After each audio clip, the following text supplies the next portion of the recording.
Right, so today is Sunday. What's the date today? The 9th. The 9th of August 2020. I got the year right.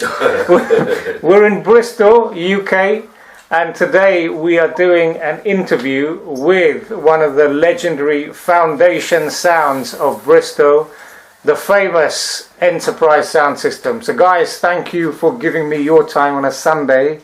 You know what I mean? And for the harassment. The harassment that, you know, I've been giving you guys over the last few weeks.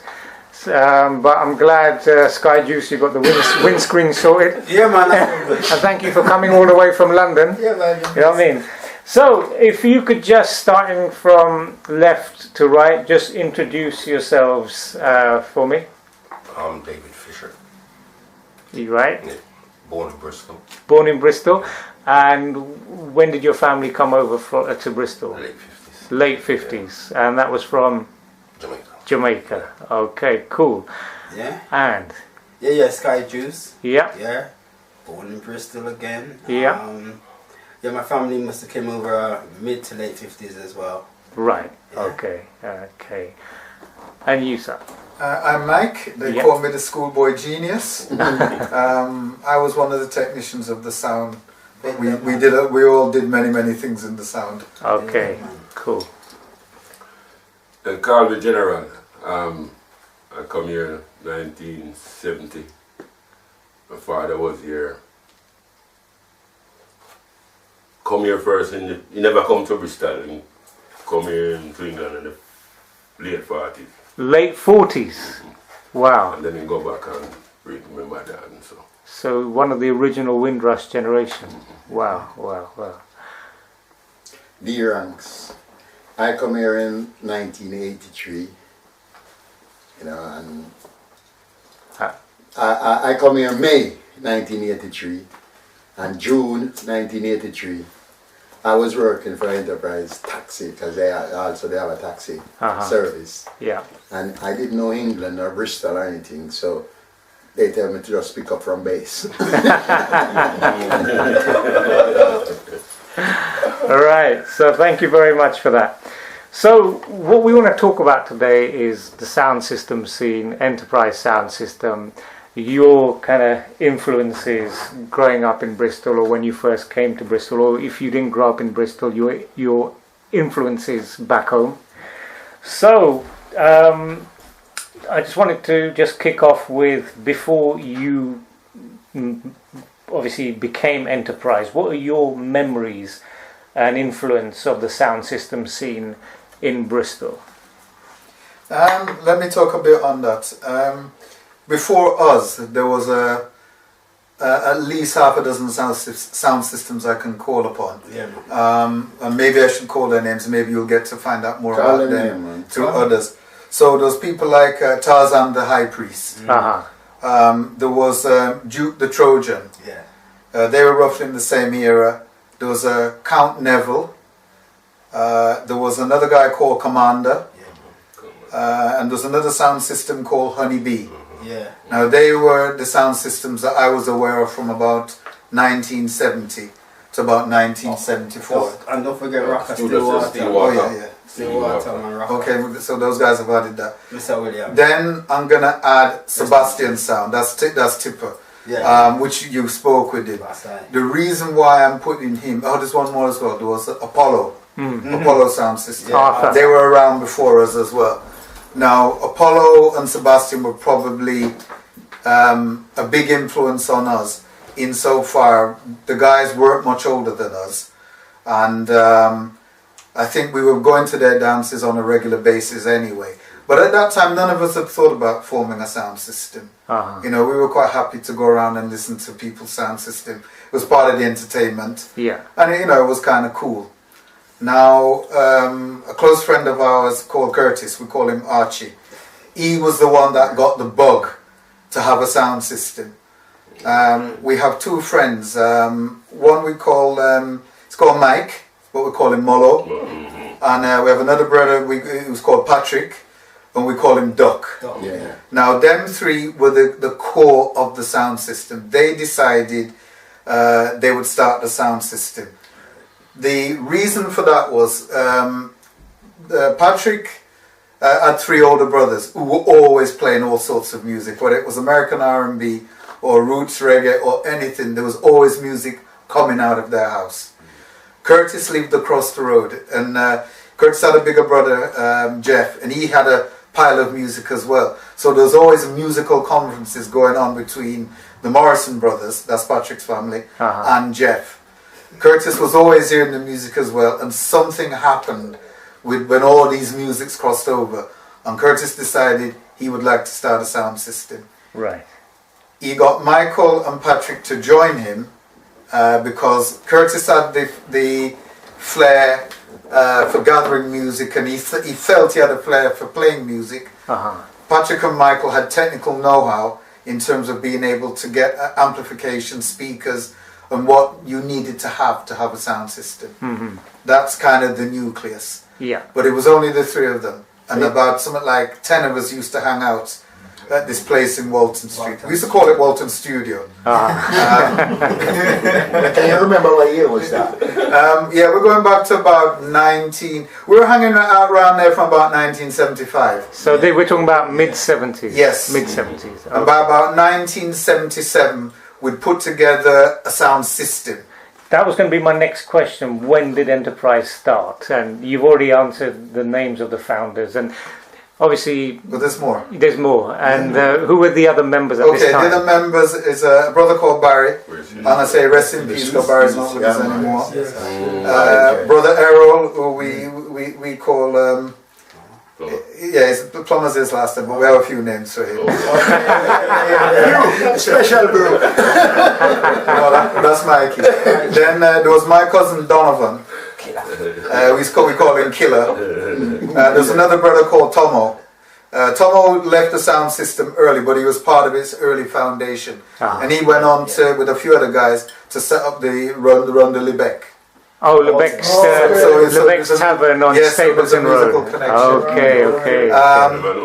Patrick had a couple of bigger brothers who they were great music lovers, and they decided what they would do was help us any way they could, whether it was either financially or they worked at Rolls-Royce at the time in British Aerospace, so they had access to other people. We had other friends who worked, and they'd make us things like horns.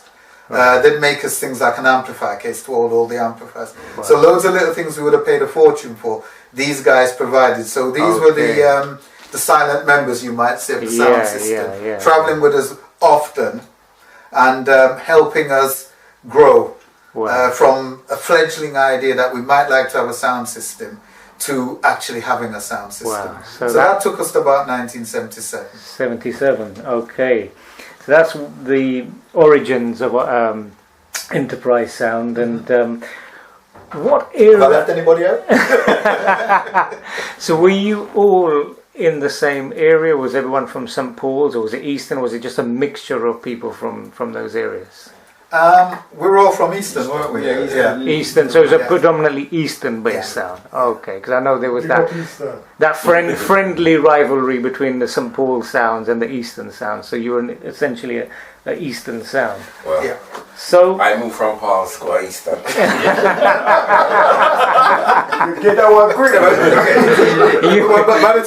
But at that time, you know, Dave was a youngster. Yeah, man. You know, he was still at school at that time. Yeah. And he would have been coming from Eastern anyway, because he lived around the corner from me, living at Eastern. Yeah. But you know, the bulk of us lived in the area. Yeah. A few of us had been to school together, or we'd been in college. We used to hang out together. And like I said, if we weren't at the Mill Youth Club hanging out, or dealing with football, a couple of us played cricket for the Bristol West Indies Cricket Club. So there's a kind of, we had lots of connections around people. People did know us as music men and as sportsmen and footballers and all this kind of thing. You know, and then a point came where we decided we were going to stop playing cricket and focus on the sound system. Right. That's great. So you touched upon obviously how you got your sound system equipment, because you had those links with people who've got those high-profile jobs, you know, with British Airways, etc. Airspace. Sorry. So, I mean, in those days, generally, how easy was it to get sound system equipment? It was difficult because the guys coming from out of the city, and a few of the guys in the city, most of them, the minimum size amplifier they had was a 300 watt amplifier. Most of them were valve, and most of them used them on the bass section. Yeah. A few had transistor amplifiers as well, but most had valve amplifiers. Yeah. And the amplifiers were coming in at something like £1 per watt. So a 300 watt amplifier was 300 quid. Wow. There was a lot of money in those days for guys who had not long left school, in apprenticeships getting maybe 20 quid a week. Yeah, It was a lot of money. Because I've heard about these That's legendary. $3,000 now. I've heard about these legendary names like Lynx and Barracuda and Jar Tubbies. These are out of town people from London and Birmingham who used to build amps. So were there any amp builders in Bristol in those days? There weren't. No, what happened was because of the cost of building amps, and three of us in the set were studying electronics at the time, or four of us actually in electrical engineering. Yeah. We decided, okay, well, why don't we try and build them? Right. So we said, okay, how are we going to do that? We didn't really have any circuits to hand that we could say we could rely on. But because we were studying electronics, we found that we had access to people who were designing circuits. Some of them appeared in magazines, some of them were ready to go, some of them needed a certain amount of work to make them into a working entity. So we tried that. We tried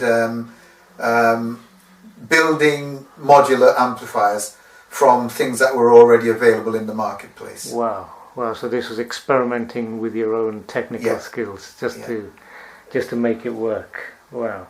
So when did you build your first amp and who built it for you? I'd say the first amp was built 77 Uh-huh. and we built it ourselves. You built it I think in between that we'd acquired a number of second-hand amplifiers. M&M. Was it M&M? What, from other sound systems? No, from shops, from second-hand shops selling this type of thing. So there was the odd shop in the 70s that Yeah. had second-hand amps. Biggles. Yeah, there's a place called Biggles Music, Market. the old market. They still exist, but they're not called Biggles anymore. Uh-huh. Uh-huh. So we're using primarily guitar amplifiers and things like that. They lacked the oomph we really needed. Yeah. Plus we realised we perhaps needed a few of them. And so we said, okay, let's try building them ourselves. And the ones that were available weren't overly expensive. So I can remember on one occasion, I think about 10 of us jumped into 2 cars. We trotted down to London. The mission was to collect records, buy speakers and buy amplifiers, and then come back, learn the records, assemble, build speakers, put the cones into the speakers and assemble the amplifiers, and then go and play somewhere. That was the kind of ethos. That's what we did. Right. So a lot of it wasn't just, buying the music and learning the lyrics. It was the whole technical shabam. Everything. And learning it from textbooks as well. Yeah.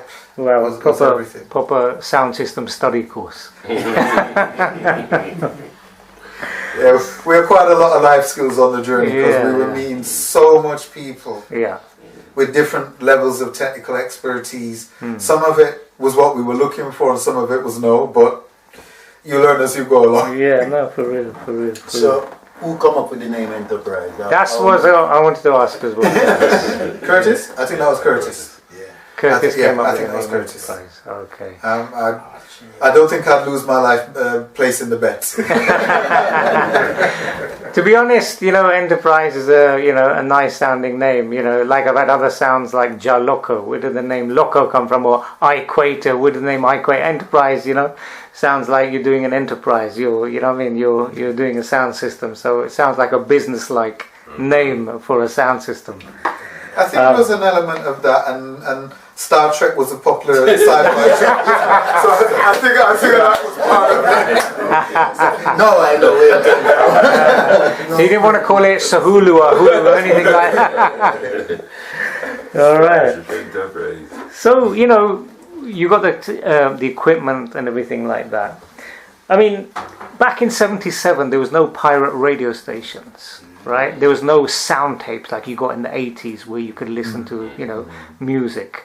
So if there was no pirate radio stations, there was no sound tapes, and I understand there was no reggae music shops. So there was. I hear of one.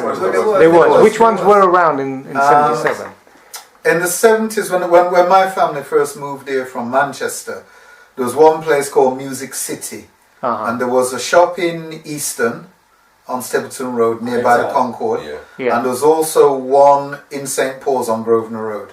So in the 70s, these were black-owned record shops. Yeah, I believe Music City was. Yeah, and there's also one in Picton Street. Which wasn't black-owned. There's a guy called Roy, but I think most people. As far as most people can remember, Roy was always selling reggae. I don't know if anybody knows a time when he wasn't. Right, okay. So was that where you heard the latest release? It was just going to the shops, hanging around on the day when the deliveries came in, and just listening to people buying the tunes and say, that was it basically. That's how you heard the latest release. Rundown Records, innit? We had Ita Records shop 200 there, Stapleton Road. Yeah. Then we ended up with Rocker. Up at the top, and then they move over to Pars. Picton Street, we have two record stops. We have a black record shop that was just as you come at bottom of Wellington Road, bottom left, slight right. You had a little black record shop there. That was Lloydie Coxon's shop. That's right. Lloydie Coxon and his guys were coming to Bristol. And they were getting huge audiences in Bristol. I heard Coxon actually lived in Bristol for a while. Lloyd Coxon. Black man shop. Coxon is the Coxon shop. I don't know how they did this operation, but there was always two of them in there, and typically at the time, on Sunday, mainly Thursday, Friday, and Saturday, most record shops were full of people from morning till night, listening to the latest tunes. So that's how you heard the latest That's how we hear. tunes. And the guys in the shop were very shrewd, because if new people came in, they spotted it straight away. I haven't seen that face. Back to the beginning of the new pile. Obviously, I do a tune. Usually, if a tune run for 10 seconds, that was long. Most of the time, within 5 seconds, most people know whether you're a sound system man or just Joe Public, within 5 seconds, you know whether you want the tune. So you wouldn't. I take it, you wouldn't play it from the beginning. You'd drop it in the middle. If you heard 10 seconds of a tune, you heard a lot. Most of the time, within 5 seconds of play, you knew you wanted the tune or you know you didn't. Entry drum roll and the first kick beat. Now you make that choice, or you throw from this. Once you hear the punchline, you say, "Yeah, man, we don't want that." But I mean, Joe Public may take a bit longer, but most sound man, 10 seconds, they know they want that tune. You know how much 1-1 we get directly, and it's put up. Give me that. And the next man, you just walk around and say, hold on. I do one copy, Bridget. Go fast. Directly. So in those days, you stuck to Bristol in the 70s. You didn't go London or Birmingham to buy records. 70s not. We did actually. The reason why we're going to Birmingham to get records, there's two reasons. We were aware of Quaker City's sound system in Birmingham, number one. I believe Christopher was in Wolverhampton, so we're aware of Sir Christopher sound system. Yeah. And there's somebody else in Birmingham. The name escapes me. Before Mafia's time, before Mafia time, was somebody else. No, well, Zion. What happened? My cousin Donovan, in this first year of work or second year of work, he moved to Birmingham for his job, and he was hanging, because we started the sound system as well. He was hanging out with guys in Birmingham who were into sound systems. So he got to, he was hanging out with the Massigan guys. So he got to find this record shop called Zion. So when Donovan used to come back weekends, he would bring back music from Zion to us. So we'd hear a slightly different feel of music to what we were picking up in Bristol. And I think at the same time, we were going to London sporadically. Yeah. So we were kind of, I guess the Bristol shops were getting bits from each. Yeah. But being the sound system, you have to be ahead of the game. So we, rather than waiting for music to come to us, we went looking for the music. Okay, cool. So one thing I forgot to ask you was, before you obviously built Enterprise Sound, where did you used to go to? Some people used to sneak out to blues and shebeens and communities. And where did you used to go before you made Enterprise Sound become a sound system? Where in your youth, where did you used to go to hear sound systems in Bristol? Because you mentioned obviously a whole heap of, foundation sound. So when you were young, how old were you guys when you went to hear sounds? I know some guys had to sneak out literally. I never had to sneak out. I had to sneak in. Coming quiet. As youngsters at the time, we'd be hanging out at the mill or the Docklands settlement. There was lots of house parties. Shebeens, blues. No, not so much those. Family house parties and stuff like that. Not for them. Weddings. Sometimes christenings were another source of hearing music because there'd always be a sound system there. Holy Road. And youth clubs, places at the community centres. There's a number of places. As we became of age at around 16, then we started to try our luck of getting into nightclubs. If you were little like me, that was a big answer. If you were tall, if you were 5'9", 5'10", no one was going to ask you. Are these nightclubs in the centre of Bristol, like the discotheques, or are you talking about the black nightclubs in both? Both. There was the discotheques, which we would go to because they were available. But I don't think we're ever overly satisfied with, because they weren't playing too much of what we wanted to hear. Right. In the 70s, obviously, you're not going to hear like the music they play now. But I also heard that it wasn't quite, unless you're in a big crew of people, there was a lot of racism in the town centre when you used to go to nightclubs in the 70s. Is that right? And that's one of the reasons why blues started, because people didn't feel 100% comfortable going into Bristol city centre, especially in the 70s. I think there'd be some truth in that. But again, I think that the elders for me often went down as a crew anyway, so no one didn't mess around with them. Okay. Basically. As youngsters coming behind them, we realised that's what we had to do. So again, it was rare people really messed with us. People, we got into most places, people tolerated us. We didn't really give no trouble anyway. So the bouncers didn't see 5 black guys and say, right, we're not letting you in. There used to be a lot of racism. They weren't doing that. That came a bit later. That came later. There was a time where we'd just go and... I think maybe some clubs were a bit worried, some bouncers were worried, but we never really caused too much of a problem anyway. But later on, as the 70s moved to the 80s, that started to happen.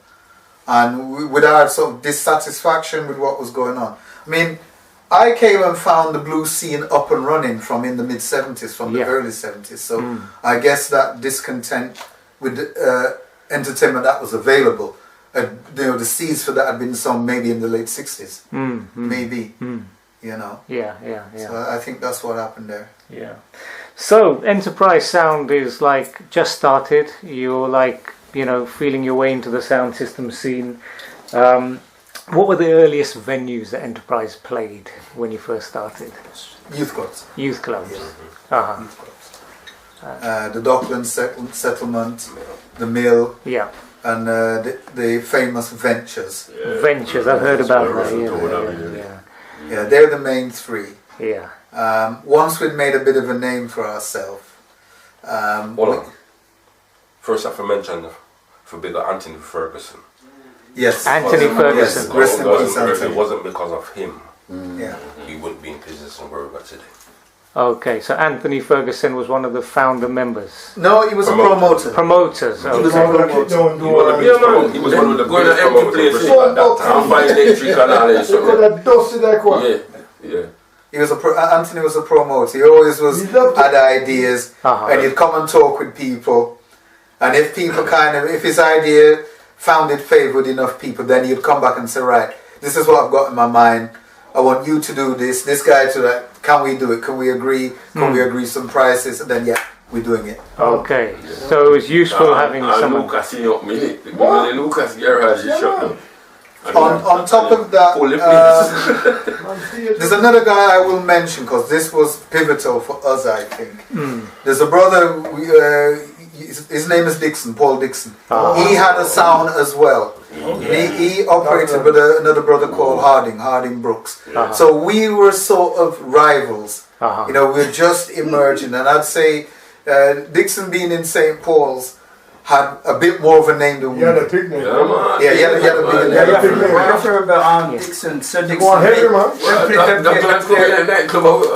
They play every week. He play every week. Yeah. man. Article P. Yeah, man. He play every week. Dockland Settlement. And I think, man, my generation, yeah, 70s youth, and my generation, we grow up under that. Dockland Settlement. Yeah. So Monday night is mill. Monday, Tuesday, and after mill, run go Docklands, because Docklands don't finish till 10:30. Yeah, so we should run it like that. And Thursday, Friday now is the late one. So and it's all Dixon, man. Sir Dixon. And there's one other place known as, today is known as Comba, but it used to be called Inkworks. Kumba near Wilder Street. Yeah, yes, it's around that. It's not far from there. Yeah. So that time as well, sound system sessions took place Hepburn in Road, there. innit? Hepburn Road. Hepburn Road. Cool. Walking distance. Hold on, as you're on the point about like where Enterprise play. When I joined Enterprise in 1990, we go Ireland.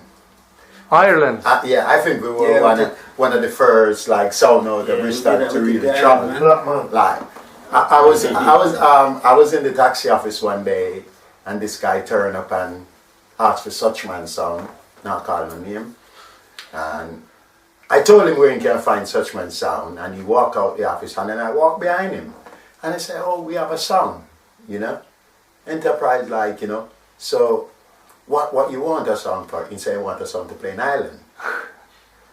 How much would I charge?" So I said to him, "Well, I have to talk to like David, because in that time it was David in charge." Yeah. So I said I would have to talk to them, and we talk and say yeah. So he said he give us a week. So what I do in the meantime is go and find out how much for the truck to carry the sound and a minibus to carry us. And we were lucky because we get like 2 people free with the truck and 2 people free with the minibus.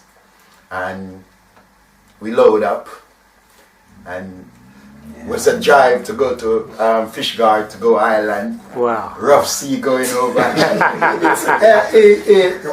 If I could tell you about this, it's going to take all day, but it was fun. Yeah. And when we get there, they tell us that we can't play. Yeah, man. You can't play. Yeah, because what happened, when we get there was something going on in the building that we were supposed to play. So you're double booked, basically. No, the guy was supposed to go back and give the guy some money.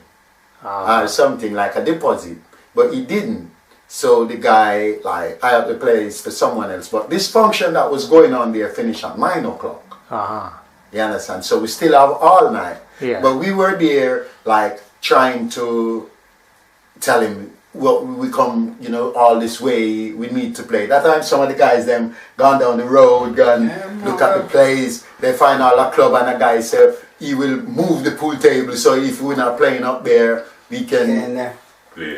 Cut a long story short, while we're there trying to convince him, this little Irish girl just walk out the crowd and stand up in front of him and say, "Why, you take this thing for joke? You know these guys, you know who these guys are? These guys is from St. Paul's, Bristol. These guys worse than I already." No. And just like that, the guy said, "The dance is on." So even the Irish in Ireland were more afraid of St. Paul's than the IRA. This is what I'm telling you. The guy said the dance was on. Right? And we said, all right then. And within about 20 minutes, he gave us like 1,000 posters. I don't know how we get them. Right? And then they start to walk down the road, like, hand them out to the clubs, them and things like that. Go to the pub and that, and while we upstairs setting up the sound and things like that, and they go out there. Some of us, even me, have to end up being security because they didn't prepare for it because the dance was cancelled. So, you know, for part of the dance before I go up and start DJ, etc., etc., we have to be like security, me and my friend Barry G. And the dance, it was a success. There was about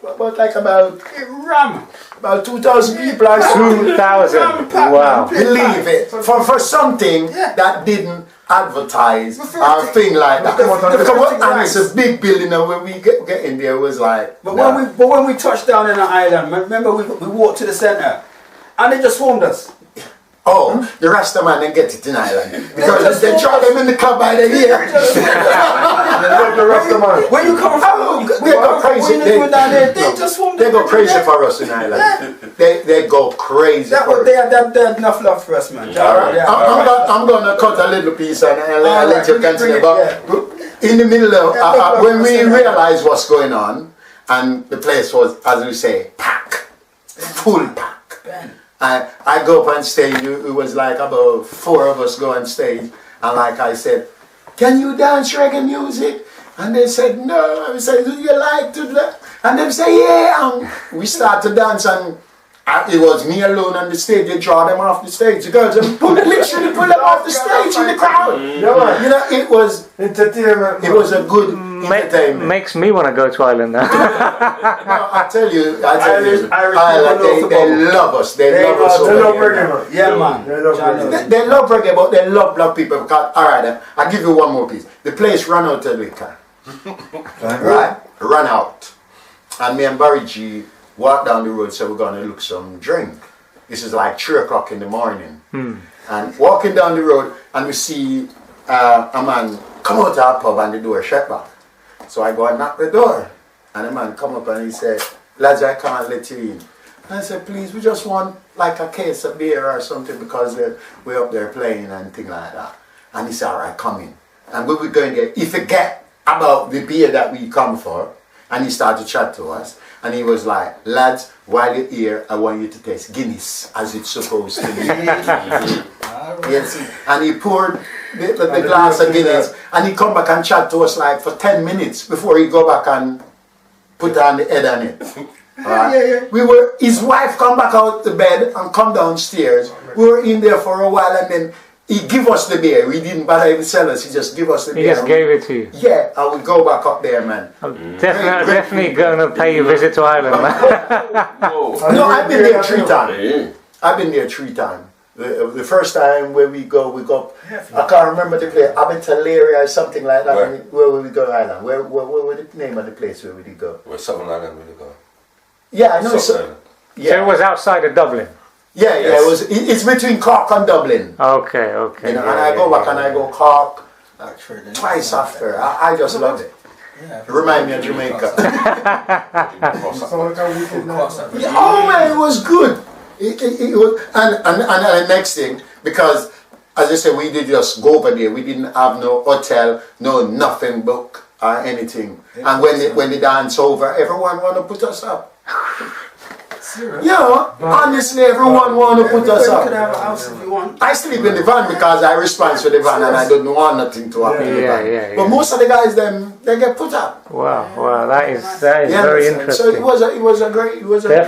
So that's one of the places. And even in those days as well, when I was in the South, we used to go Cardiff, Gloucester. And all them places. Yeah. So you should travel quite a bit. No, it wasn't just in Bristol. We used to go all around the place.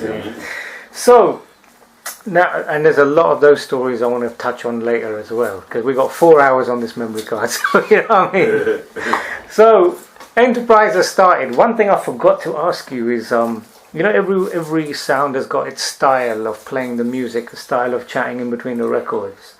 Right, bearing in mind there was no sound tapes or anything like that, how did you know, and I know a lot of the 80s sounds, they did listen to sound tapes, but in the 70s it was a different thing. So how did you develop your style and lingua when you were, you know, on Enterprise, how you played the sound, how you introduced the music and how you chatted your lyrics?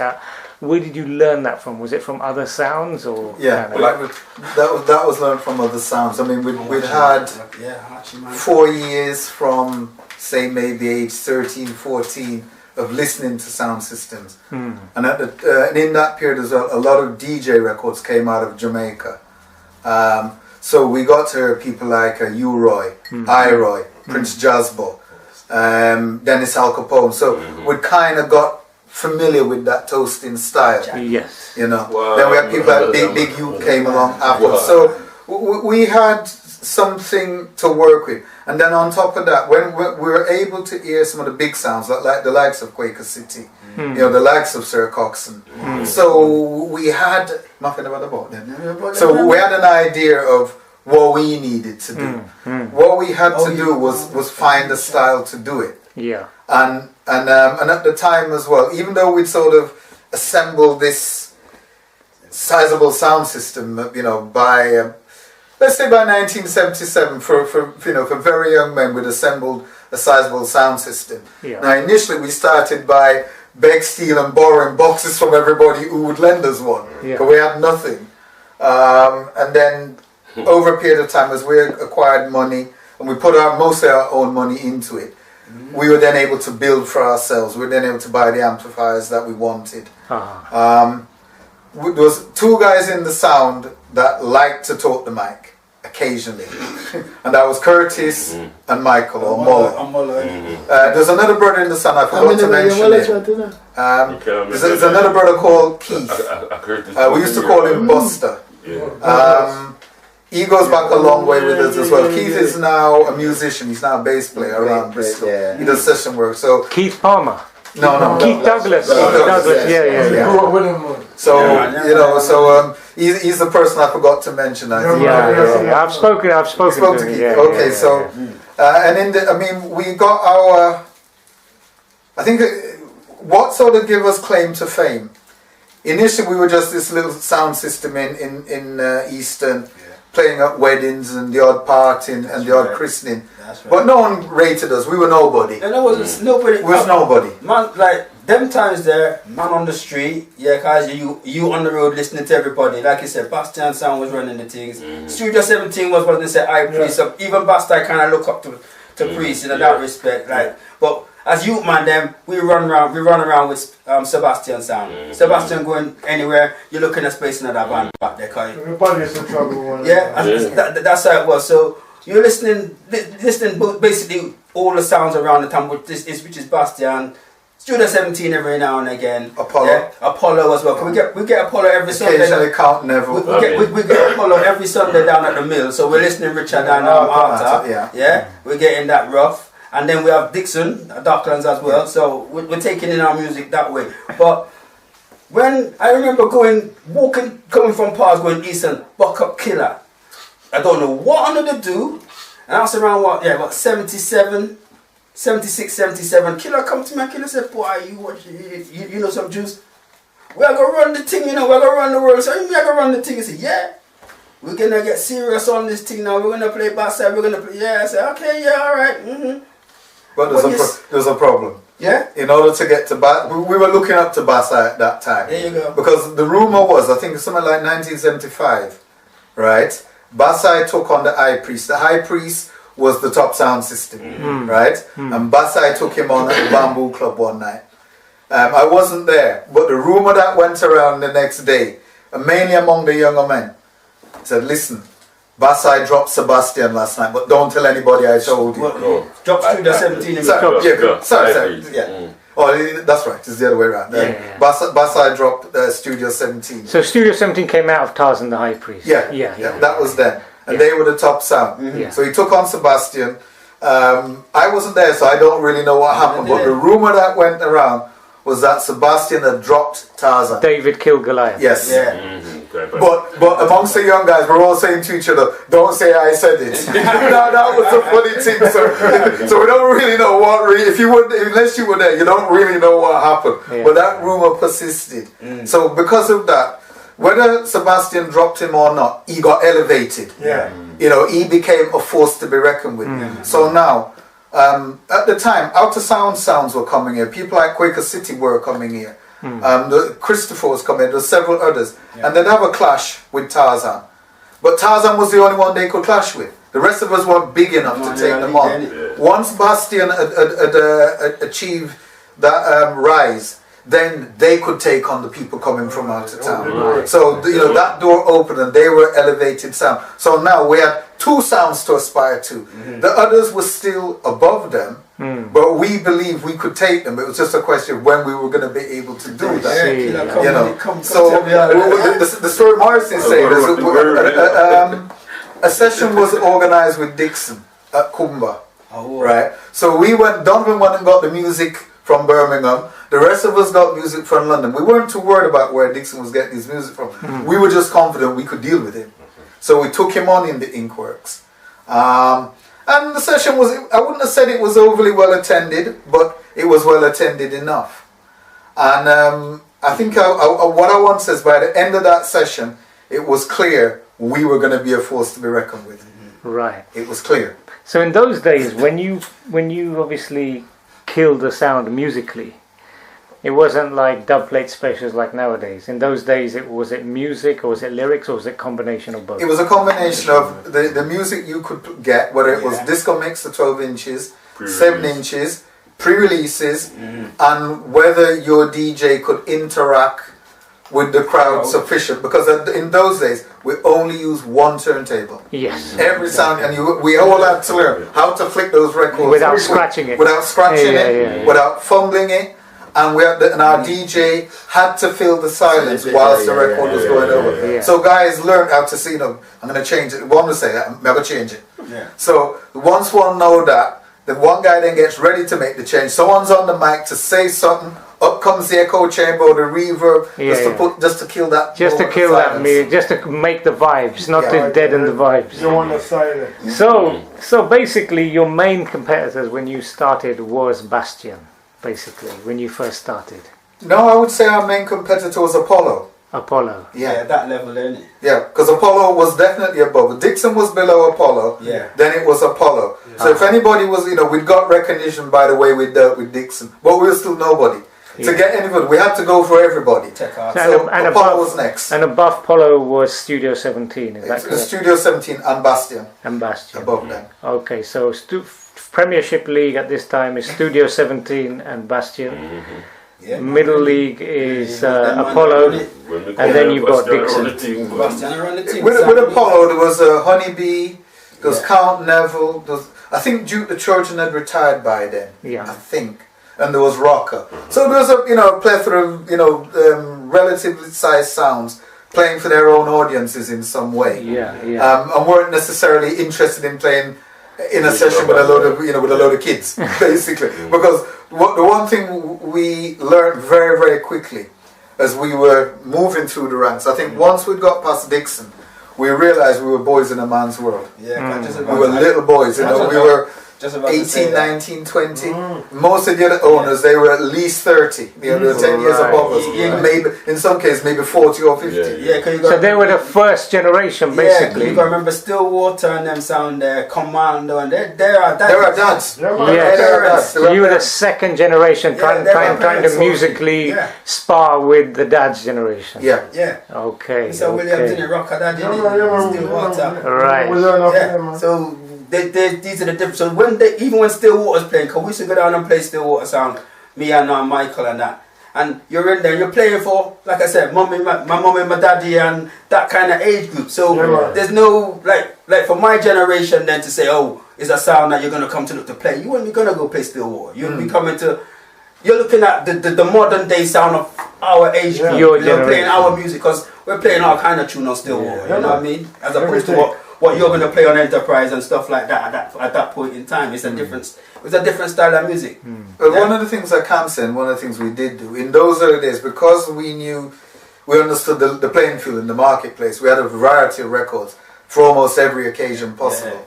And as Morris is saying, it would, if we were playing a wedding or something like that, we kind of know what we needed to be playing. It would be music that would entertain the maximum number of people, and what we would do is slip tunes in now and again that we thought to see what the response was. Keep us interested.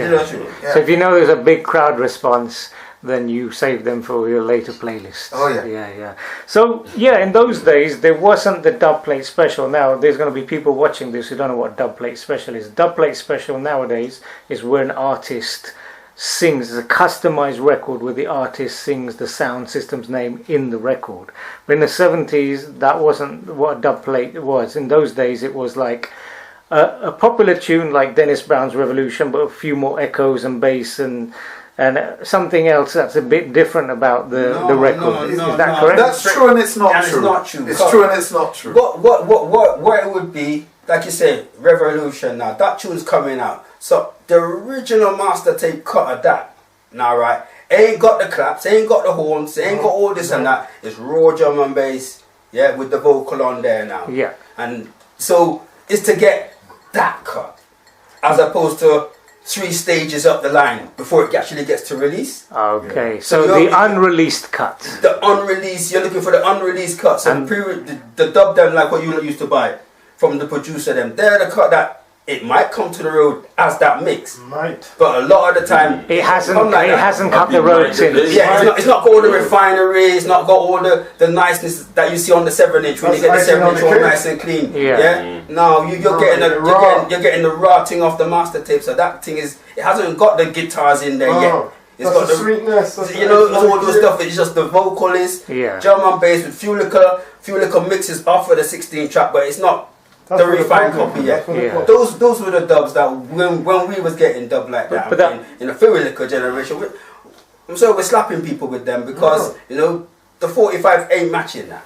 So basically the general idea is you're not just playing records that anyone can buy from a record shop and saying, well, you're getting music that no Tom, Dick and Harry who hasn't got connections can buy from a record shop. Exclusive music that the public can't buy, only the sound man with certain connections. That's right. Can buy. And in we didn't even say that 7-inch pre-release them days there as well was so much of the same thing. Like you'd find some people with, like a tune come out, probably 5 copies was cut of that actually come here. This man got one, that one got one. You can be going record shop on now. You probably just see a repress of just come out of it. 30, 50, 70 pounds for it. But at the end of the day, it never came back. So even that was one of the things I have to say for Sebastian. I have to big him up on that because he used to get 7-inch and play 7-inch and you're not finding that 7-inch.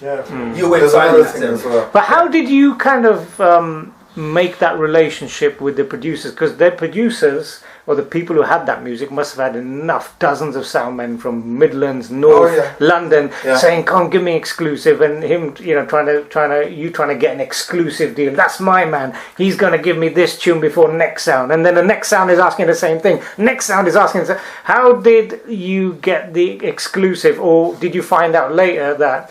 You may have had a dub plate that no one else had in Bristol, but enough man in London had it, or enough man in Manchester had it. Let me say something a bit about the history of the dub plate, as far as I can recall it.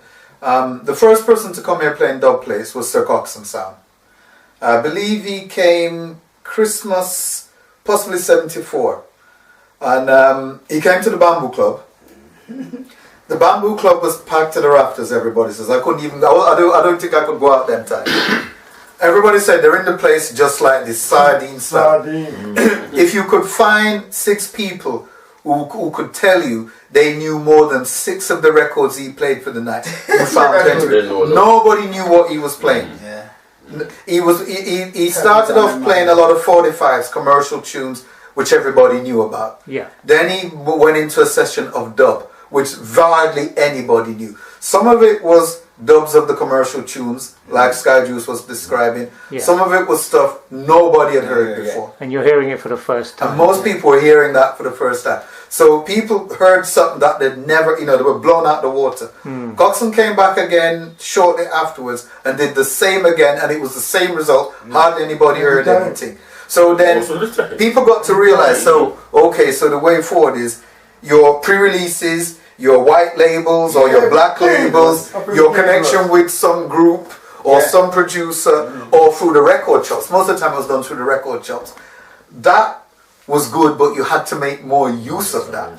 You had to be saying to your connections, can you get me some exclusive records or records that may not come out or records that may not, say a group has been in the studio and they've been recording and they've got like 10 tracks for the album. So they got 5 each side of the album, but they actually say recorded 15 tracks. So they've got 5 spare tracks they don't have a big plan for. Can we hear those? Can we get them? So sound systems got their hands on those kind of tracks as well. And they were often the tracks either maybe got released a year later, or maybe never got released. Sometimes never. Okay. Yeah, sometimes they didn't get Sometimes released. never. Okay, so it Now- was that competition for unreleased music, exclusive music. Yeah. That was the thing, and that's what the behind the scenes negotiations and just That was you see, that's what made the importance of, like you said, the acid tape, the dub plate them from back in those days, because I mean there's tunes you can play now, dub plate. Yeah, there's a cut on the road, but it's never like that cut, and it never will be like that cut, because it's just the way it was made. Basically, if you're just the sound system buying tunes from a record shop that any Tom, Dick and Harry can play, you're not really a sound. You have to play exclusive music. No, that's not true. I would say that is true today. Yeah. But then that wasn't true, it wasn't because like that. Yeah. only certain people perhaps had the interest.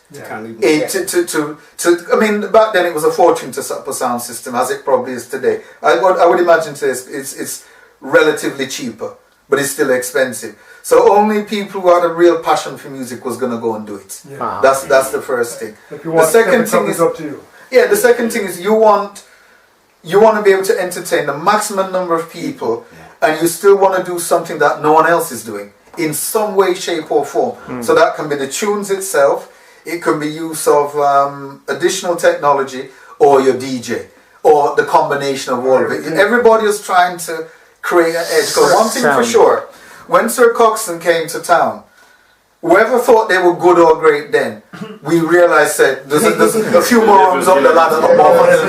And on top of that, what Coxsone brought something to town that no one else here had. Yeah, Coxsone came with a system where he had his system comprised of a special preamplifier which separated the bass from the treble. So he had speakers which only played treble. He had speakers that only played the voice and the mid-range sound of the music, and he had boxes that only played bass. That gave a completely different dimension to how the music sounded, and he was the first and the only one doing it. As you can well imagine, it didn't take long for others, his competitors, his contemporaries, to get on the bandwagon. And that was like more money again. So little men like us, it was like, boy, how are we going to get to that? We did get to that, and I'll tell you how in a bit. So the big sounds that you did play with Enterprise as the 70s progressed, who were these? Obviously, you mentioned one or two. I'll mention a couple. I mean, we played with pretty much all of them. I mean, the first we had to get through Sebastian. To get to play some of these bigger sounds, you had to play the biggest sounds in your town. In your town, yeah. So eventually we did get to play Sebastian. We did play Apollo and deal with them. Then we did play Sebastian and deal with them. We always had a very friendly rivalry with them. We had a great rivalry. Us guys are still friends today. We joke about stuff. So that was fabulous. You know, we didn't go around killing each other. But don't forget, Locker Sound. The clashes you have with Locker. He will talk that, but we had some big clashes with them. Some very, very big clashes. Yeah, with Jah Locker, man. But that was the local sounds, but what were the big out-of-town sounds you started? So the first big out-of-town sound we played with was Mafia Tone. From Birmingham. From Birmingham.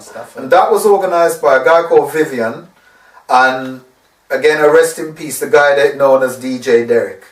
And the reason why that was a sound in Birmingham, a group in Birmingham had emerged. I think they were called Naturous Roots, and they had a single at the time which was kicking ass. And Derek and Vivian were promoting a show, and they wanted to bring Mafia to town, they wanted to bring Naturous Roots, and they were looking for a local sound. So they found out we were the biggest sound, so they approached us. I don't quite know how they got connection with us, but they did. So we did the bill, and it was Adventures. So now, by now, Mafia Tone was the country's #2 sound. There was a big story there. You guys might remember the story. The story was that the brother who ran Mafia Tone, Stafford Douglas. Right. Yeah. So the story is Stafford went to Jamaica looking for music, and he ran into groups, producers, and there was so much material, he gave away all his clothes so he could come back with all that was available. That was the story. That story went, so everybody realized, boy, this thing is serious. When a man has left all his clothes behind and come back with the music he wants, to play the way he wants to, it was a big thing. I mean, you know, there was a thing with Mafia Tone and Coxsone. You're either a Mafia Town man or you're a Coxsone man. So you got London, Birmingham, right? So what made Coxsone have the edge over Mafia Town then? Everything. His sound system, the ancillary equipment he had, the echo chambers, he had a machine that fired a gunshot and played siren sounds, his DJs, and just the sheer volume of music they had that no one else had. Plus sometimes they not bring the artists who make the record to the dance. Right. Like I know I've got an old tape of Coxsone with Ranking Dread toasting on the sound. Okay. Yeah. Because Ranking Dread used to move with them. We used to move with them. He used to move with them. You know, and the lyrics they used to, one of the time I remember being at a dance and it'd say, so Coxsone sound, simply years ahead. And so, they had all sorts of little phrases that you couldn't fail to be impressed with. Because, alright, cheers. Because here's the thing, these guys had kind of realized what to do. They realized they could do anything. Us as up and coming guys hadn't yet realized we could do anything. That was another journey for us to take, And,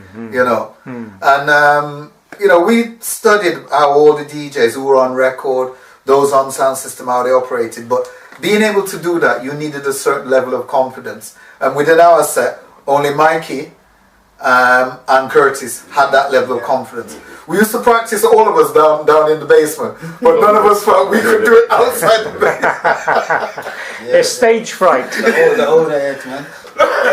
Stage fright. So Coxsone was one of the big sounds you played with. Who were the first big one we played was Mafia. Mafia Town. So we got a load of music from London because we knew we couldn't run him for music. That was impossible. But the thing we... No, I'll stop you there. Go on, go through. Come in. I remember we was down in the basement. As you said, the promoter, what was the promoter? Vivian and Derek. Alright, so Vivian, Derek and Stafford was downstairs in the basement. And they come down, Stafford, they come down? Yes. Okay. Down in the basement. And actually, Tony Owens was there as well. Musical youth manager. Yeah. Right. So, musical youth from Birmingham who had passed the duchy. Yeah. So all of them negotiations going blah blah blah blah blah. Then Stafford said, so you can't play me, right? So this is your competitor coming to your basement saying... You have to remember what these people are. This is business. This is completely different. So he came to your basement. Mafia Town came to your basement. Like said, negotiations go on. And I said, so you can't play me, right? Say, my Mafia Town. Here what? I'll give you some tune. So we make sure the dance is nice. And that's how the negotiations go on. Oh, wow. So your competitor, this is a David versus Goliath clash. The Goliath comes to David's yard, HQ, and says, look, you know that you can't play me. This is going to be a one-sided clash. I don't want the dance to go that way. So I'm going to give you some music to make sure everyone's happy. That's right. And that's why our links with Mafia Town started. Okay. Now we became friends with him, and he always say, "I can get music." See that level of decency. Decency. You do not. Is little reported amongst in the sound system scene. Those decencies are little reported on, and that was decency. That was decency. You know what I mean? Well, you can understand why we wouldn't have let that information Only like 40 years after. But even on the night, again, we still had music from other sources. So we didn't try and say, we're going to try and battle you. Because that was impossible. Yeah. But what we did do was say, well, look, we've got tunes. And we can put a set together with our tunes. And we can surprise him with a few. Which is what we did. Plus we had the interlude for the group. So the group took up possibly an hour of what the sound system would have took up. So that gave us one thinking time in the dance and an opportunity not to appear to run out of music towards the end of the dance. So that one did work quite well for us. Yeah. And at the end of the dance we met with him again and his guys, we chatted and so we were kind of became friendly with him. Yeah. So any other sounds that you can remember? Any other big out of town sounds? Yeah, the next big one was Lord Coos. Lord Coos from Northwest London. And again it was a similar thing. This time our friend Ronald Morrison, he decided he would promote this dance. So, and he used to go down with Errol, Dave and various other people to London and buy tunes. and he made contact. How do we get hold of Coos? And it so happened that Coos was in the shop at the time, if my memory served me well. So they negotiated something. So Coos brought the sound up, and again it was in the Ventures nightclub. And again it was a session where, you know, they were bigger, faster, bigger, everything bigger than us. So we had to figure out how we were going to play them. Yeah, because we would not have music enough to play them. So we had to figure out how we would do this and still represent Bristol. Yeah. You know, not look bad. Don't get signed off, because that was your worst nightmare for one of the sound systems. Lock off. Yeah, you know, that was something you couldn't have happening.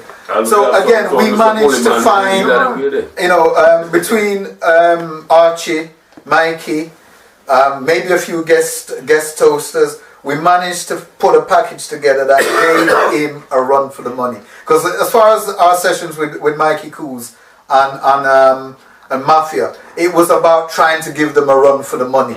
We were not in a position yet to say we feel we can take these guys on a beat. But you want to not be seen as a pushover. Yes, because that happened to a few of the sounds that were here already, who we'd already passed through. So we didn't want that to happen to us. So even though you lost the war, you did win a little battle here and there. Yes. Yeah. So I understand that. I mean, you've answered a lot of my next question, actually. You've answered a lot of my next question. But before I ask that next question, any other big sounds you want to touch on that you may have left out? Depends what you ask. Well, the next one there's was, 2 more. Yeah. Well, if you go with those 2 more, and then I'll ask the next question. Okay. So we've had Mafia Tone, we've had Lord Coos. Okay. We on my birthday, June the 24th, I forget which year, or June the 23rd, brother Fergie arranged a dance at the Ventures Youth Club with Moambasa. Moambasa from London. Right.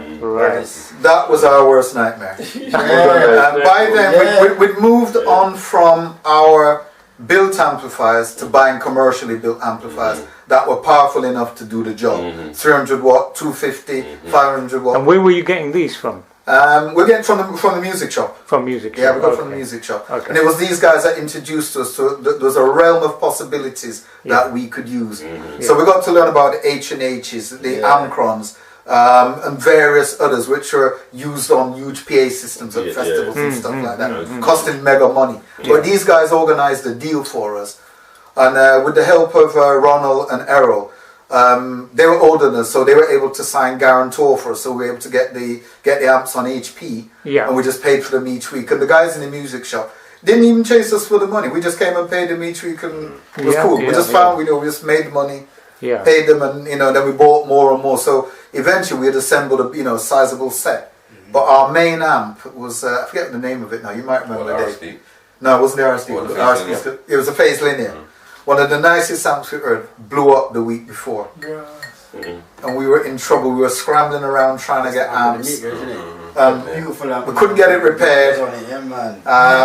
So in the end we hired a load of guitar amplifiers. Alright, cool. We knew our work was cut out. Yeah, we didn't know how it would really sound in the club.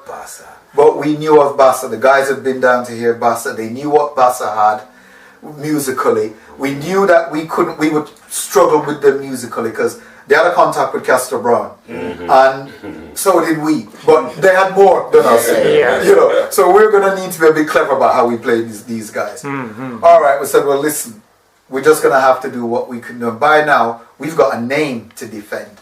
The whole of Bristol want to hear us take on this top rank sound. So what year was this clash with Moambasa? Do you remember? 78. 78. So far, the stories about the big sounds you've played are from the late 70s. Mafia Tone, what year was that? About 77. So the Mafia Tone dance was 77. The Coos was in early 78. Early 78.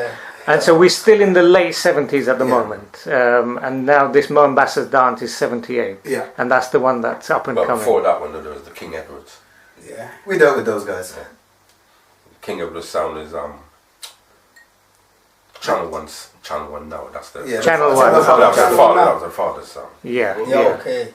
We played a number of sounds on our level and in between all that, and none of us were up there with the Moambasas and the Coxons and the Shop. We were all on a similar level. We kind of, depending on the day, we deal with each other. We may get the better. We may not. And the soprano B as well, isn't it? Yeah. But I said soprano B was on the Coxsone level. On the Coxsone. I would have said they were on that level. Yeah. They were a big sound. But the That was after. That was it. So what happened at the Mombasa session? The guys turned up in Bristol something like about 9:30. We've set our setup already. We have the boxes we want there.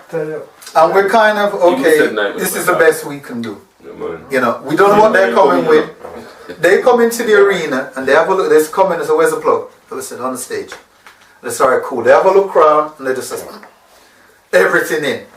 So where we've got one box, they've got one either side of us. We expected that. Yeah? And we knew they had a decent sound system. Yeah. Alright, cool. They start off with this record called School Tonight. I'd never forget it. That's right. The first push through of the track, he just runs the top section. The second, he's halfway through, he cuts it back and runs through the middle section. The track nearly gets to there and he cuts it back again. And he tests the top and the middle together. Cut it back one more time. We're in no hurry. We're not in no hurry with them because it's their time to set up and test. So they can do what they like. We're just there listening. 4 pass through. Let's it run the top and it sounds good. And we're thinking, boy, this sounds good. All of a sudden the bass came in. Bang! After that we looked at each other before. Jesus Christ, we're gonna have a hard night tonight. Work on. A hard night tonight. Okay, people, and by then it was gone 10. People are outside waiting to come in, and they won't come in till Bassa are here. Cause Bassa's here now. When people hear that bass line kick, everybody comes in. Yeah. So the guy signaled to us, okay guys, let's go. I said, alright, so we're playing 1 for 1, then dub till it done. Yeah. Alright, we're cool with that. We still don't know how it's gonna pan. 5 to 12. The brother puts on this tune called Mind Blowing Decision by Heatwave. Yeah. Nobody in there expected to hear that. It sounded fabulous on this. Up to that point, just not cut you, but up to that point there, we're just rubber dub, reggae is more or less the thing. Yeah. Out of nowhere, Barris plays Mind Blowing Decision, Heatwave, the Heatwave piece, you know? I tell you, we didn't know. I tell you how powerful it was.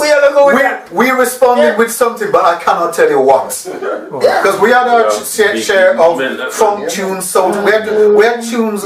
We would have found something to respond, but I really. So Heatwave was not a reggae tune. It was a soul. It was a soul tune. Slow jam. It's like a slow jam of that time, but a real cool beat, man. And Barris just dropped that on the Bristol crew. It's like, what? You know, when it came on with the top section, when the bass kicked in, and these girls in the arena were crazy for it. Yeah. We said, boy, I tell you, we were scrambling in that box for something to reply. So he basically surprised you. Yes. You thought he was going to play a reggae tune, but he hit you with a soul tune. He just said, brothers, last 45, dub till it done after this one. And then boom. Mind blowing decisions. And we're looking at each other, what?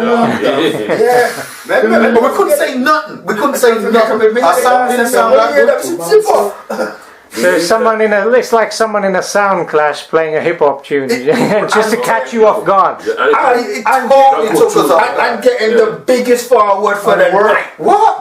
I tell you, when he said, who said more? I said, who are you? No, I'm telling you, get everybody wanted to hear it again. And from that moment on, we knew, boy, defeat was staring us in the face. No uncertain terms. No uncertain terms. We responded. The brother said, all right, brother, nice tune. From now, dub till it done. So we said, all right, cool, because we had tunes. Our issue was, were they gonna sound good? Because nothing had sounded good so far. The set was humming. I think about an hour into it, they got on our backs and they said, yo, brethren, your set not sound good. Turn it off.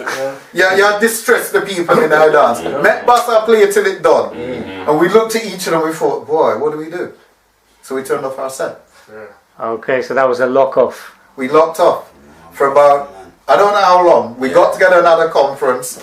The arena was full of Bristol people and we said, we cannot let our people down. We cannot. So we said, no, all right. Let them run for a few tunes. Let's sort ourselves out. Let's try and check what's going on with the system, with the boxes. But we coming back on the air. So that's what we did. much to their displeasure. Maybe we were off there for about half hour. Yeah. We came back on there. They weren't happy with that. No. So they tried to drown us out. But we were savvy enough to know that doesn't really work. Providing you're willing to leave your needle on the turntable, unless they've completely drowned you out, they will pick up to see if you're still playing. So they can still hear us. So that went on for a bit with them. That's all right, brethren. 1 for 1 till it's done. So that's what we did. So one tune each. To those people who don't know what 1 for 1 is, when you're playing a competition, it's one, you play one sound, the next round plays and you one. play all the cuts as well, all the dub cuts as well. Until the end of the dance. Till the end of the dance. Okay. So somehow we made it to the end of that dance. It was 6 a.m. in the morning. We all locked off. We shook hands. We drank afterwards. Everything. But we knew they'd kicked our butts. There's no question about it. They came here and pretty much embarrassed us. Right, so that was Moambasa 78. They're the only sound system I will concede defeat to, because they beat us. They let us and everybody know they're bigger, fitter, stronger, faster. Our set just wasn't up to them, and we didn't have as much music as we needed and we would have liked to have. That's true. I will add we played Quaker and President and a few others after, but none of those episodes, and we played Coxon as well. None of those. There's no repeats. Nothing like that. That never happened again. Like that. So you learn from your defeats. So you basically learn from your defeats. So the next question. Next question was obviously, and you may have probably answered most of this already. I was going to ask you, how did Enterprise prepare for the clash? You've mentioned how you used to go to out of town for your music. You've mentioned how you made sure the sound was up and running, but was there anything else? Like, did the DJs prepare in those days? Were there lyrics that you used to write down? And we didn't write, which is the mistake. It was head top lyrics. Yeah, it was head top lyrics. So if we never appreciated the art or the idea of writing down your lyrics. We assumed everybody had the lyrics at the top of their head. And either you have the gift of the voice and you can remember and you spit it, or you don't. Most of us never feel we had that, so we didn't do it. As I said, the only people in the sound that could do it was Mikey and Archie. Only them two. Yeah. The rest of us would ad-lib, would say stuff between tunes, but a flow of rhymes and verses, But at the same time with saying that, a flow of rhymes, like lyrical, like how you got lyrical content from around about in the 80s and coming up DJs wise, back then was rare.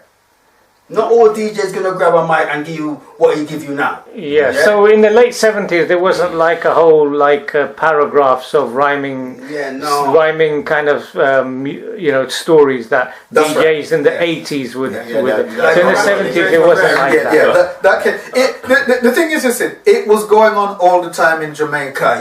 But it's just that maybe because we were here, we didn't make the connection that anybody could do it. It was just a matter of whether you. So it was just the odd few phrases in between a record. It wasn't just like a whole lyric story. No. Okay. I mean, occasionally Archie or Michael would come up with stuff. They'd maybe give you 2 verses of, what would be 2 verses today, and maybe go back or put something in between. Or occasionally somebody would join in and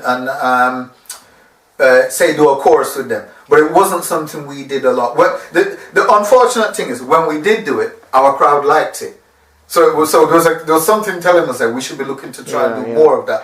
But it was the fear of not doing it well why we probably didn't do it. Yeah, and that lyrical barrage came with the Saxon era in the early 80s. So in the late 70s that hadn't even started yet. Right? I would say Saxon was the sound system that they came to Bristol. They had an absolutely jam-packed arena, and they had all their DJs and singers doing their thing. And I think that was the thing that told everybody we can do it as well. So this is the 70s now. Okay, so we're moving to the 80s now. When did Enterprise first cut dubplate specials? Pretty much throughout that 70s period, didn't it? As in kind of like where the singer or the DJ would say the name of Enterprise on the dubplate. The first one. With Enterprise's name in the tune. That's the first batch we get from King Tommy's. Because Because I mean, I know in the but all it was an intro. It wasn't like a whole. It just you get enterprise sound, blah blah blah. Yeah. Because at the time I think all sound systems. I recall a misunderstanding between the public and the sound system operators, and that was because of the way some sounds wanted to play. And this was one of the things that set Coxsone apart from anybody else. And I'd say the same of Mafia, and maybe Quaker to some extent, is that they had a way of playing their dub plates that you didn't know that dub plates were being played unless they mentioned it. Those tunes were as good and as strong as anything on a 45, on a disco mix. They were just entertaining music. You know, it's only when they reeled out a load of cuts after you realize, oh, they're playing dub plate. And a lot of them at that time didn't necessarily mention their names. That become more into the 80s. And as David said, there wasn't an you weren't being bombarded with the sound system's name. You may hear it at the beginning, you may hear it in the middle, you may hear it at the end. You know. But that was enough for people to know it was a special. Yeah, because the thing is, what Lloyd Coxsone had done and Mafia had done, they made relationships in Jamaica with artists. So they were getting, you know, they were taking artists into the studios, and they were doing it here in the UK as well, and just recording the artists a song. Some of them would be existing songs that could be taken from anybody's catalogue. Some were songs that were recently written, but they were whole songs. And the fact that, you know, maybe Lord Coxsone say, oh, like the stuff he did with Louisa Mark. You know, Caught You in a Lie. You know, it said arranged and produced by Lord Coxsone. He was the one that got her into the studio, got a band, got the track laid up, got her to voice it, paid for all the pressing for it to go out and stuff like that. So they did a lot of that kind of thing. So again, that put them up on another pedestal, you know. Higher level again. Yeah, they were up on what Stafford was doing in Jamaica and Lloydie, they were going to Jamaica doing that as well. And then Quaker did it as well, because we had a session with Quaker where he came back with a load of tunes from the Heptones which were not released in any way, shape or form yet. And the interesting thing with that session, that was in Cardiff. Okay, then I remember that. And this was in the 80s, and what happened, the club owner double booked. Casablanca. Because we were familiar with the Cardiff audience and stuff. I think by that time these guys were around, the people like General was around, miking for us, voicing for us as well. So what happened, we get to the club and down the road we can see this van that we're familiar with, and we're in our truck. And we said, it looks like Quaker van. And as we got closer, it was Quaker's van. But here was our problem. We only brought about half a dozen boxes down. So thinking, oh my God. He tell off because one of his box boys. So what year was this we're talking about now? Is this like we're talking about the 80s? Yeah, I think maybe about 82, maybe 83. Early 80s. Yeah, early 80s. And the club owner came and realised his mistake. So he says, alright, why don't you both play? You're both here. So we said, alright. Now the problem that we had with that was that Quaker had heard about us. Because Quaker, you know, when we went and spoke to her, you're Quaker? Yeah, man, me a Quaker. All right. Oh, no. So we're Enterprise. Oh. Now I sound like it quick. Me, I sound like it more ambassador some trouble. And I said, well, we give them a run for the money. We said, we can't never, you know. And I said, all right, cool. So then once the club owner says, okay, I'm the toner player, we know we've only got a couple of boxes. Quaker's got his van full, so we bring our stuff in. Quaker just says to his boys, empty the van. Box out it. He said, empty the van. So, but the thing is, right, he was keen to play his new tunes and anything else he had. We knew what the Cardiff people liked. And we brought our stack of dub down, but that wasn't the issue for us. It was, what they liked across the board. Whether it's 45, disco mix, funk, so it didn't matter. We knew what they like, and we had it. Because I heard that the crowd in Bristol and the crowd in Cardiff were different. The crowd in Cardiff, and no disrespect to them, they weren't really reggae connoisseurs as such, were they? They liked the more commercialised. Yes. They liked the more commercial. Yeah. Whereas Bristol, they could say, that's a dub plate, that's a 45. Whereas in Cardiff, they weren't bothered. As long as it sounded good, I don't care if it's a dub plate or a 45. So the Cardiff crowd were, maybe in inverted commas, a bit more easier to please and less critical. Yes.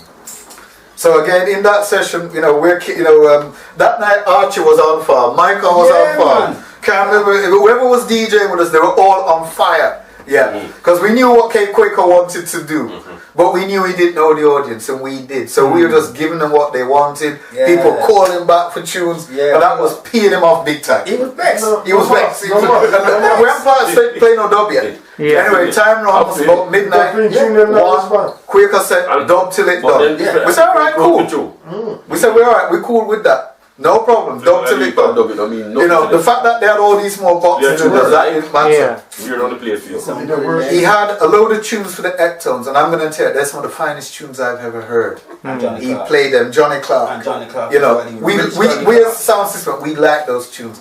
The Cardiff crowd, maybe it was a bit new for them. You know, it was a bit too new for them. And so we just played what we know they like. And people calling us more tune, more. They were Quaker got upset, so now he decides, boy, this ain't happening no more. He's bigger than us, he got more box than us, he's more powerful than us. So he decides he's gonna play at the same time as us. He want to sign you off. Unfortunately, it didn't work. You get vexed. It didn't work. And in the end he realized, okay, that's not gonna work. He just needs to play.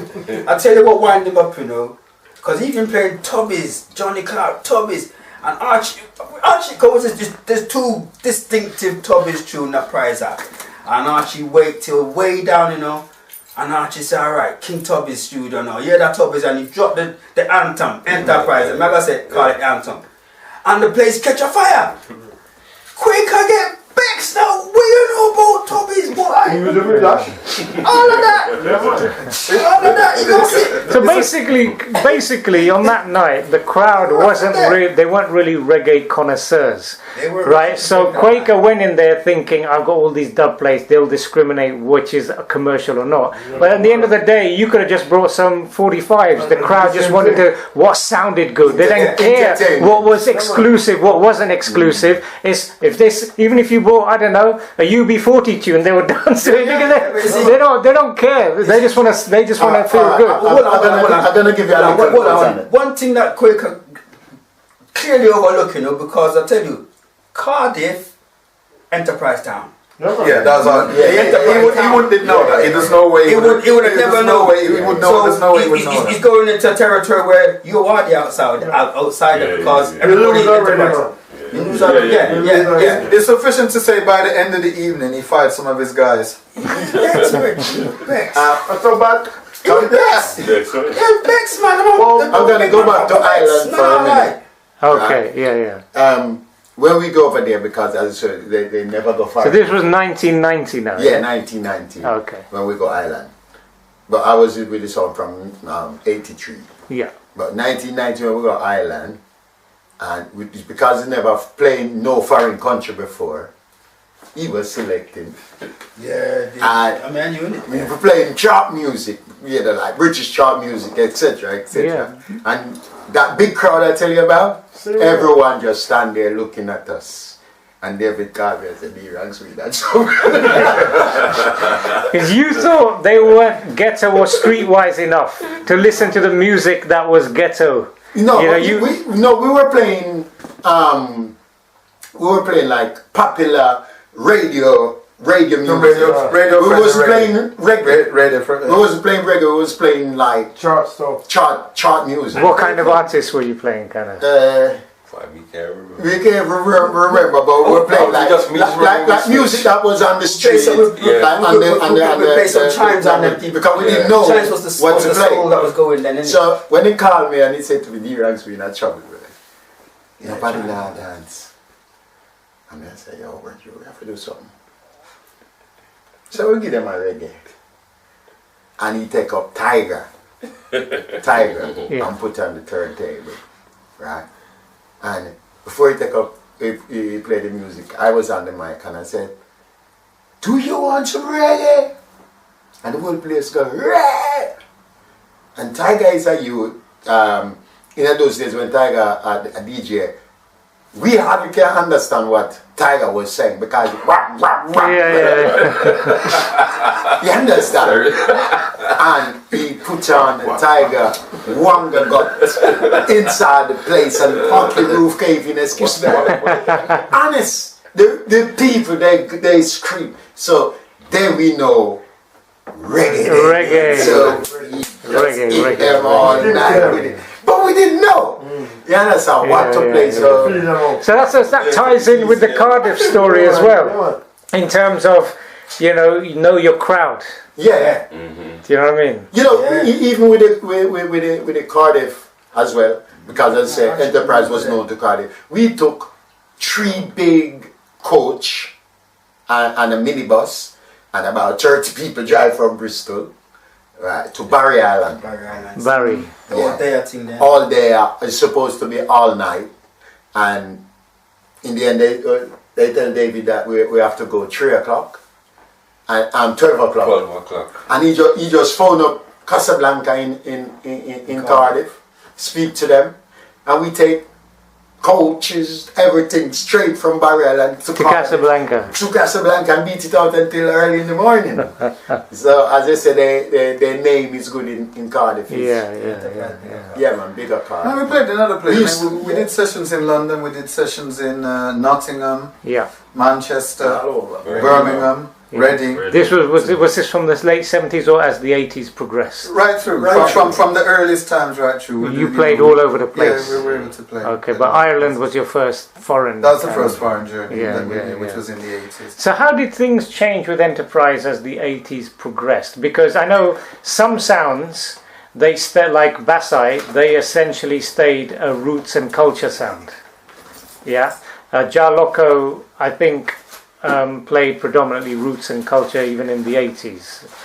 Did you stay into roots and culture, or did you progress as dancehall started as the 80s progressed?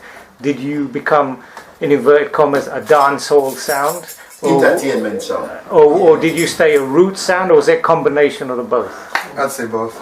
Yeah, that's what I say, entertainment sound. So it's a wide range of play. Yeah. A bit So you could play like a Jah Shaka dance, but then you could play a dance with Saxon. Yeah. Okay. I'd like to think so. That's if they didn't want to play. That's if they want to play. Yeah. So you weren't known as a sound that had a particular style. You were versatile. Yeah. I think that's what I'm That's saying. the description. Well, to survive in them times, if you wasn't versatile, well, you wouldn't survive. So you weren't pigeonholed. Like, say for example, there was a bogle competition in 1991. The promoters I'm going to call Shaka. Do you know what I mean?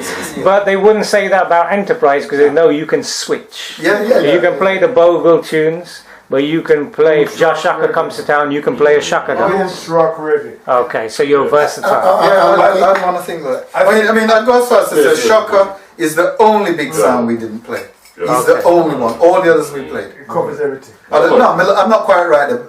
But I'd say of the popular ones. Because maybe people like soft rock. Not sure how popular they were. That's probably true. That's probably true. Sorry, Skyjuice, you were going to say something. No, I was just going to say so that when like the changeover was even taking place, it's like people's changing the way how we was living and stuff, because sound system was changing over, because man was cooling out, and we was just you guys were on the rise. We were just starting to set up then and say, well, alright, take on what you lot basically built. So Skyjuice and Dave, you were the younger members. We were younger, because I used to be following the sound. David was more connected with the sound than me. Yeah, because that's why I did my apprenticeship with the sound. I did the box boy. But this is it. But what was me and David's link? I think the link that me and David have is the tune. Because tune, when it comes to tune, sound get tune. You gotta get your tunes tape. So I'm his tape man from day one. So every record, every dub plate you played, you did the long, arduous task of playing every single, come to my house from beginning to end, and recording it. So just in case the record gets scratched, you've got a copy on tape. Yeah, Seymour Road, mate. Yeah. What pass it on? That's it. When they take them bus, we used to use the woman Q-Tex. Yes. And join it back. So, I mean, did you ever record any of your sessions? Because the biggest regret is never being able to go to a 70s dance. I was too young. Did you ever take any ghetto blasters? I know in the beginning, in the 70s, people started taking ghetto blasters into the dance and recording the sessions like that. As the 80s progressed, they would record the session through the sound. That's why all those Saxon tapes from the 80s are about, because they recorded religiously, you know, all the Mabraka's another sound. You know, I've got 12 Mabraka tapes from 86. They recorded religiously. Did Enterprise start recording any of their sessions? Yes, but I would say after my time, because I think I've still got one tape that was recorded either in Cardiff or Newport. What year is this we're talking about? It would have been, I'd say 84, maybe 85, because Jimmy Swing was DJing at the time. And I was at university at the time as well, so I kind of remember roughly. It's either late 84 or the early part of 85. Okay, so mid-80s was when you first started recording your sessions. Yeah, well, when I joined the sound, they were recording, and we did have a little practice. What we call it practice. This is where I first met General as well, because earlier on you asked about like people who can like do things on the spot. Yeah, head top lyrics, like a Daddy Freddy thing. This was the head top lyrics, man. You know, he just chatter lyrics about all of us in the room and still sit on the rhythm. And in those days, when you're a DJ, if you drop off of the rhythm, as they would say, people laugh off of you. So you know, you have to be timing with the rhythm. And what's particular about you, which is very useful, is you came from Jamaica in 83, so you got to listen to the yard sounds as well. Well, I know it, yes. Yeah, so you were listening to those yard sounds in the 80s. So when you came in 83, you were fresh with how the yard sounds sounded, because you were from yard. Yeah. So you know the lyrics, and you know those early DJs like Peter Metro and all those other people, you kind of like knew. Because even when I go back like on holiday, I get dub played for Enterprise. So bring back. That was very useful for the guys. You know, having a yard man who was listening to tunes. You know, who's listening to the big sounds in those days. You know, coming back with the lyrics to Bristol. Yeah, well, when I get into the sound, to be truthful, we didn't. I wasn't a DJ. But as I said, there was this little place we call Number 5, and we used to go over there. Like as I say, all of us used to drive taxi in those days. So by friend. So evening time when we finish work, we go over to Number 5, and you know, people there practice on the mic. And where I'm gonna tell you, you see, you mentioned about recording. Yeah. This is where the recording come in, because when you chop on the mic for the first time, you doubt yourself because you don't know really what you're saying and they're gonna laugh at it. But when you go back and you get the tape and you listen back the tape and you hear your voice, it gives you more encouragement. And that's how you start to like build your lyrics. Yes. So put it together and get the confidence to go out there. You understand? You're not doing it in front of a crowd, because this is us in a little flat where like 5, 6 of us an evening time. And then, as I say, in those days as well, when I joined, we used to do a lot of house party. Yes. Lena Street. A lot of house party, and you know, those are where we get we're confident from the small house party. You understand? You know, you chatter lyrics and the crowd. You're testing it out with a smaller audience, because if it works, right? If it doesn't work, well, who cares? It's just a room full of people. At least I'm not doing it in a big venue. That's right. You know what I mean? Yeah. But when you hear back the tape, and even everyone driving taxi, blaring the tape, and the passenger them asking for the tape and things like that. You're testing the waters. Okay. By then you're onto something. You still got those tapes? Are they still around? Yeah, the last one he sent me was my birthday in 1986. 86, yes. Okay, I have to still listen to that one. Right, so okay, you know, all those and even with Enterprise as well, and the sound system, me and Skyjuice branch off to radio. Oh yeah, radio. Right. Because in the radio, we branch off in the radio, start to work an FTP. You understand? For the People's Radio. For the People's Radio Okay. station, yeah. So these are the pirate radio stations in Yes. Bristol set up because the mainstream aren't playing the reggae. Yeah. And you know, these started in the 80s. In the Yeah. 80s. And everyone was listening to them, even people in Hartcliffe were listening to They them. were listening all about over. And like, what happened, the guy come approach us and asked us if we could play music. But Juice was like, "Well, we can't play music, but he not talk on the mic." So he have to get a mic man. So me going as the mic man, and we were there, but in the same time I was playing music as well. And what happened, I was, in those days I was playing more lovers rock. I was playing like for the big people. Right? And Skyjuice was more a roots rock, reggae. So we split the show, so we end up with 2 shows. So I do the Sunday, play for the ladies, and he do the Thursday, play for the gents. You know, and it was Enterprise. It was an enterprise radio show. No, yeah. So people knew, because people obviously want to know who's playing. They know these are the enterprise DJs. Yeah, well, D-ranks from Enterprise, Yeah, you know, yeah. until we change up. But the branch from the sound to the station, so it wasn't like just the sound there and then. You know, it branch off, and it did get bigger, but they end up sell out the station. They get bigger, you know. But the same scenario happened in London with all those Kiss and all that. Same thing. You know, the same situation literally hit us down here as well with FTP and that. And so, we were one, even me, were one of the person who fight harder for that station. What? Yeah, Fight hard for that Morning, station. noon and night. You know, we do a lot of petition. We walk around, we beg sick, lame and lazy, dumb, blind, deaf and crazy to sign it. Yeah. And the government hand it over and boom, it's just, a matter of fact, and sell me out to the station. I go Commercial pressure. I went to work the Sunday evening and I heard this different new manager. Yeah. You know, But you know that sometimes people say that when the commercial companies get involved, that's when things screw up. The best times was when it was pirate. When it was pirate, it was when it was a pirate. Before the outside influences infect the thing, it's raw and it's clean and it's for the people. To be honest, when it was pirate, it was the best thing since sliced bread that in the West Country. Yeah. Everywhere you go, every house, every car. And you're in a unique position because Bristol is below you is Yeovil and those places. Above you is kind of like Gloucester and those places.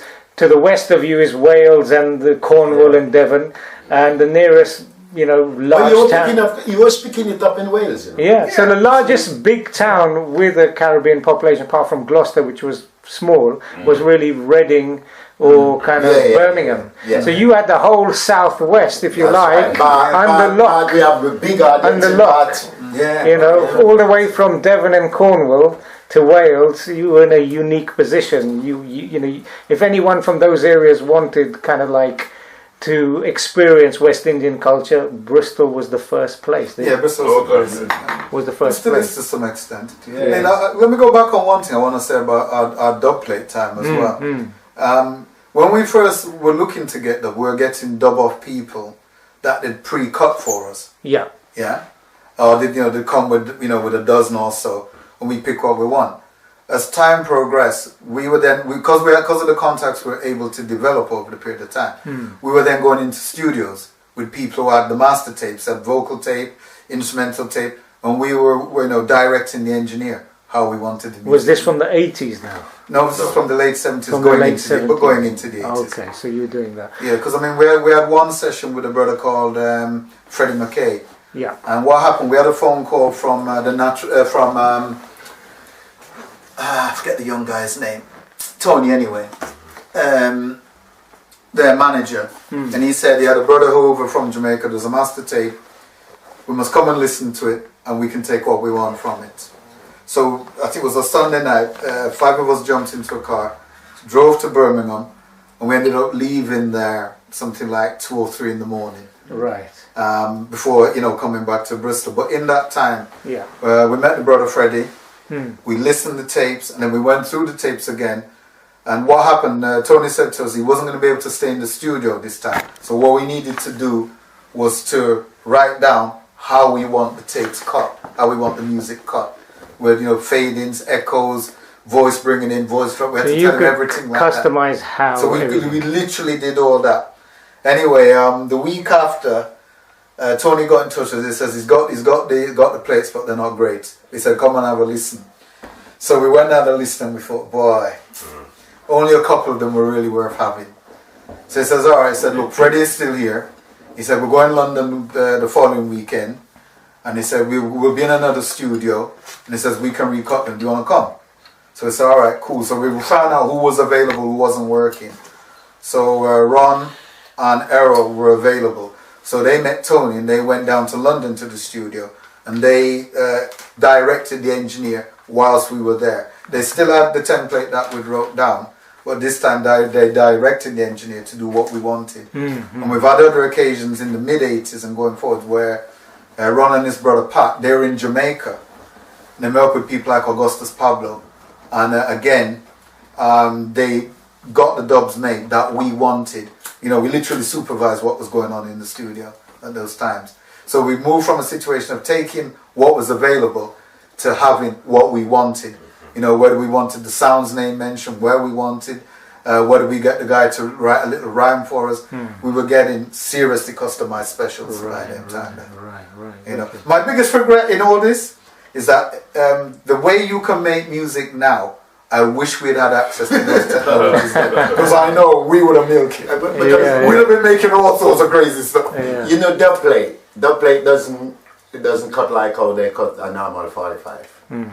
Dubplate, the DJs stand up around the mic, they put the wax on there, and he talk, and he cut there and then. There is no mixing or anything. You understand? Is the raw double go on the table, he's round the mic. So if he make a mistake, that's it. Yeah, like and you have to pay you for your dubplate. Yeah, I've heard one unique star King Kong dubplate. Yeah. Where King Kong, instead of saying Snoopy, saying "Big up Loopy." Yeah. Oh no. But you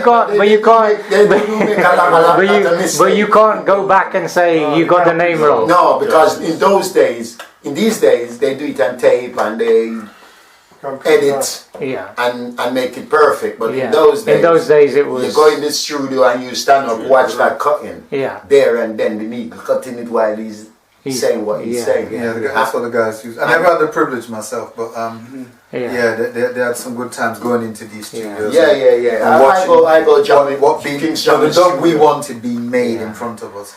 Well, all I can say is thank God I brought a 4-hour mini card because we've only touched the 80s and we've got a lot of stories that we've heard already.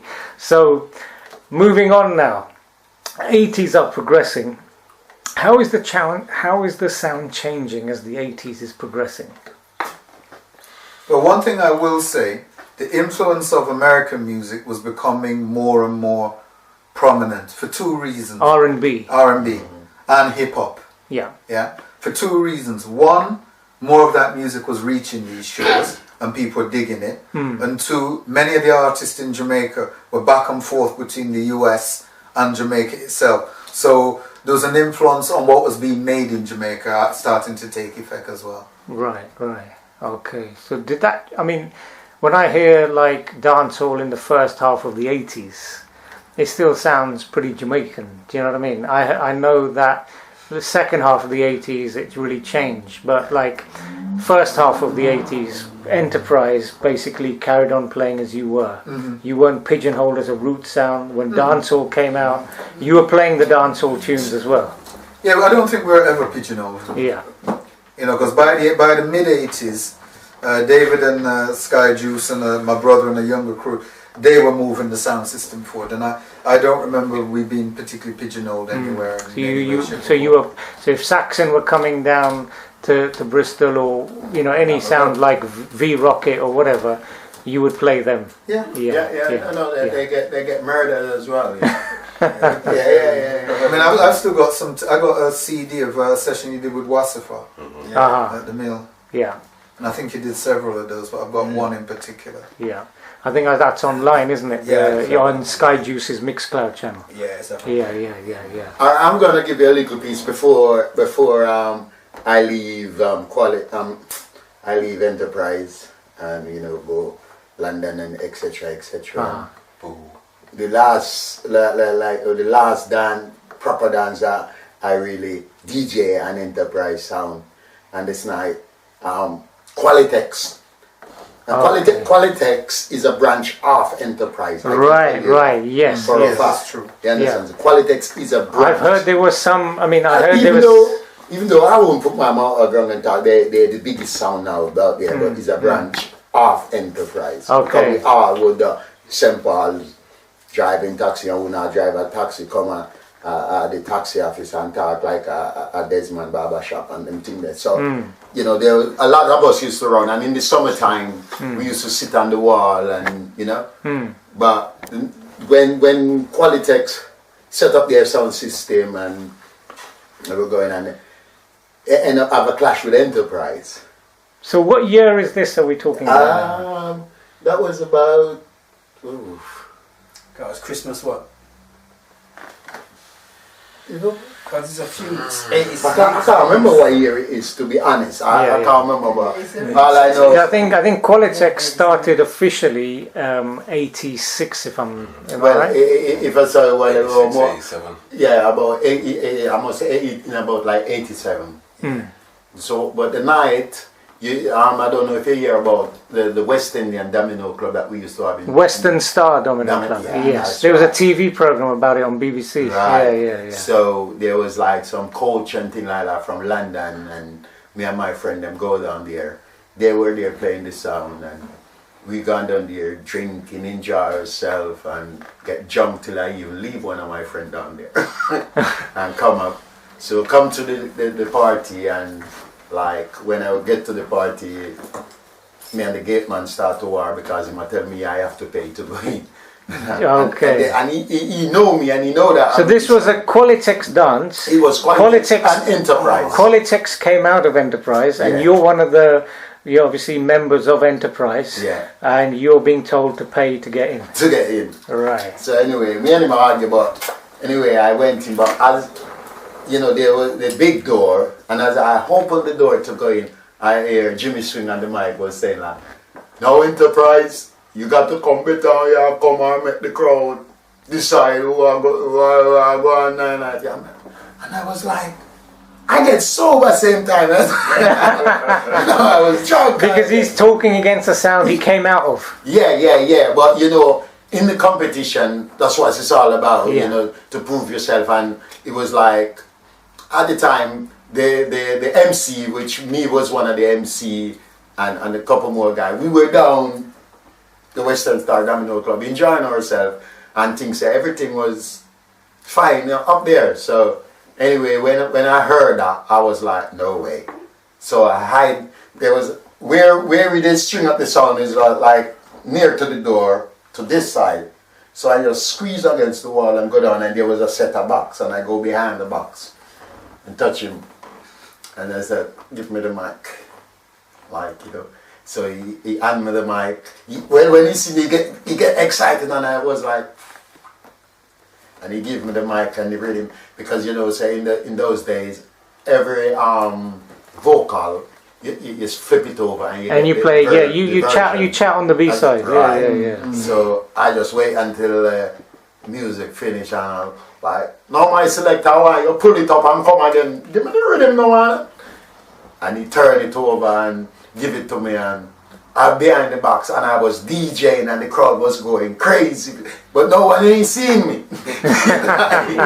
And I do like 2 tunes behind the box, and then he take up Junior Mervyn, Police and Thieves, and put on the turntable, and he was saying like, it's the new copy, man, the remix. Remember the Jammys put out the Junior Mervyn Police and Thief.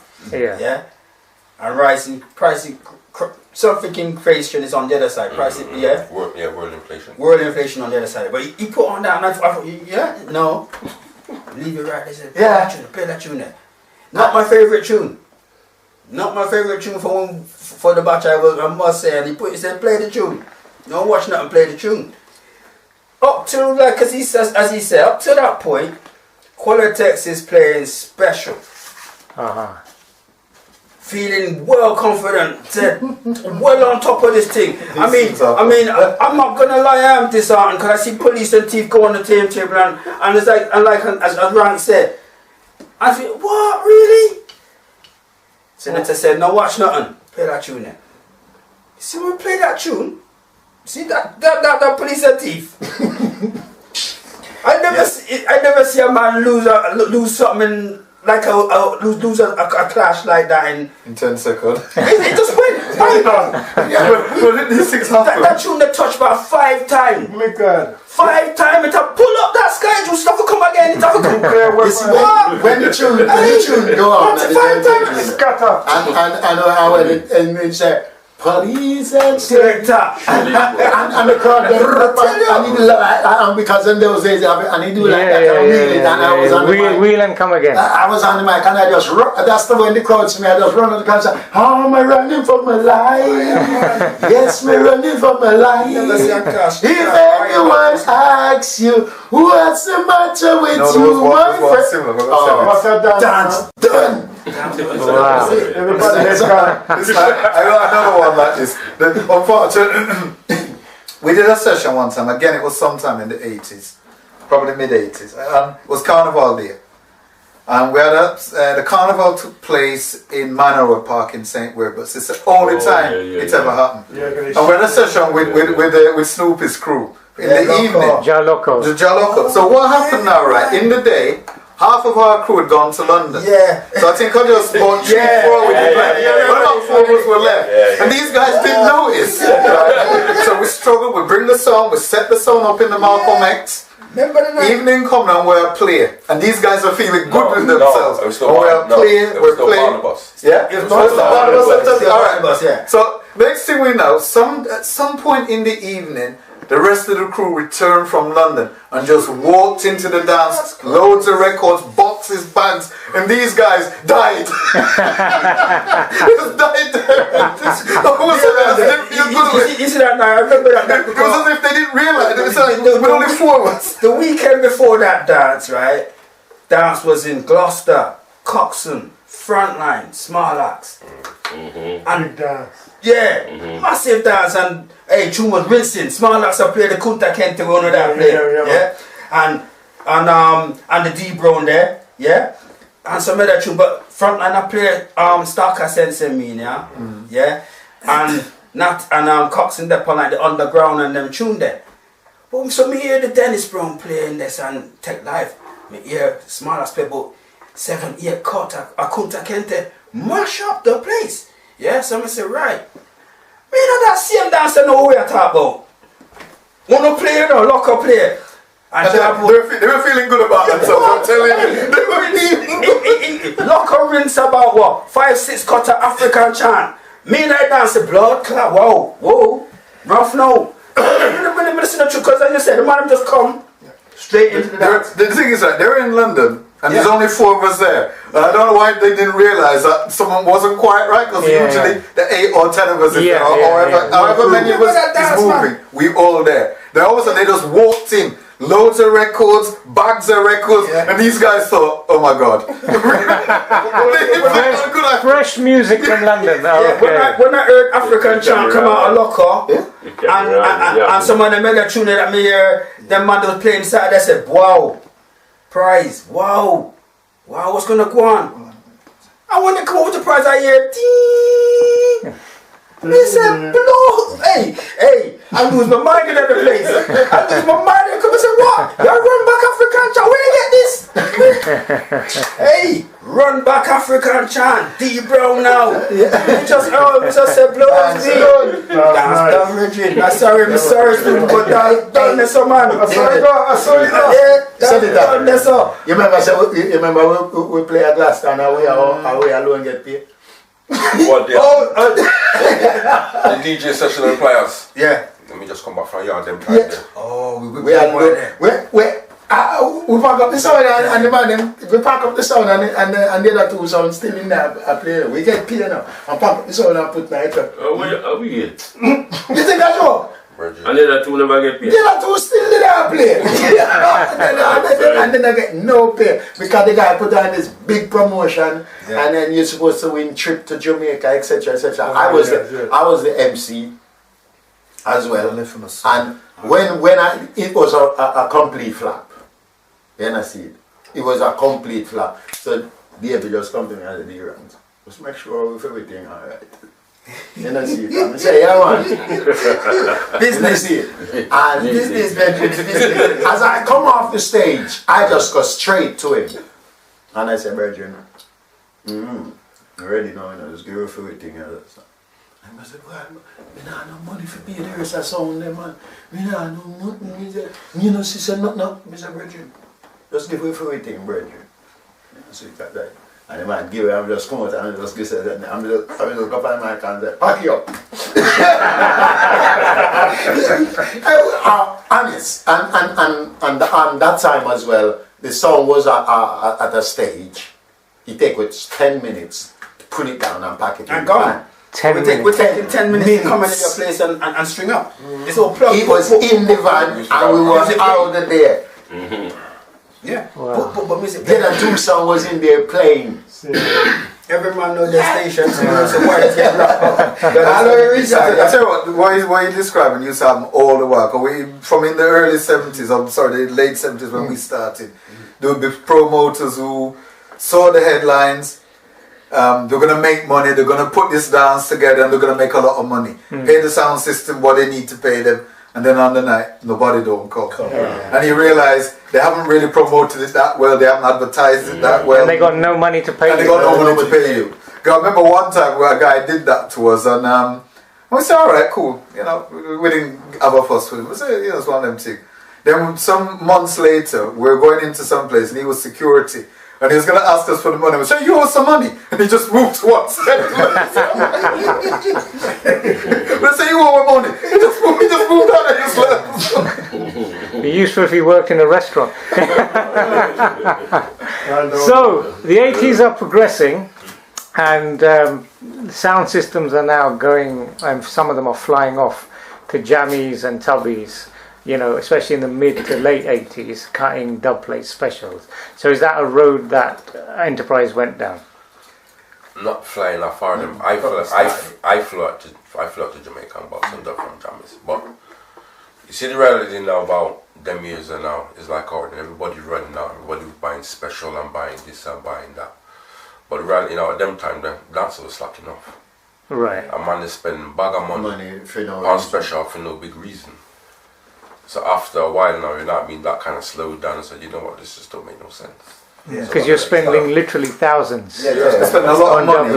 And the quality of the music in terms of being able to entertain people wasn't great. Right. The thing is, in this sort of late 70s and going into the early 80s, a lot of music we had on dubplate was good music. Good music. And then it's sort of like by the end of the 80s and Coming up to the music 90s. wasn't that, the music itself wasn't that good, yeah. You know, if a lot of those music, they simply would not have been pressed for 45s because they would not have been able to sell them. Yeah, they were running out of ideas by then. Yeah. So when did you first, Dave, go to Jamaica and cut the specials? What sort of year was that? A general pro. It's on. What's that? 80? Well, would have started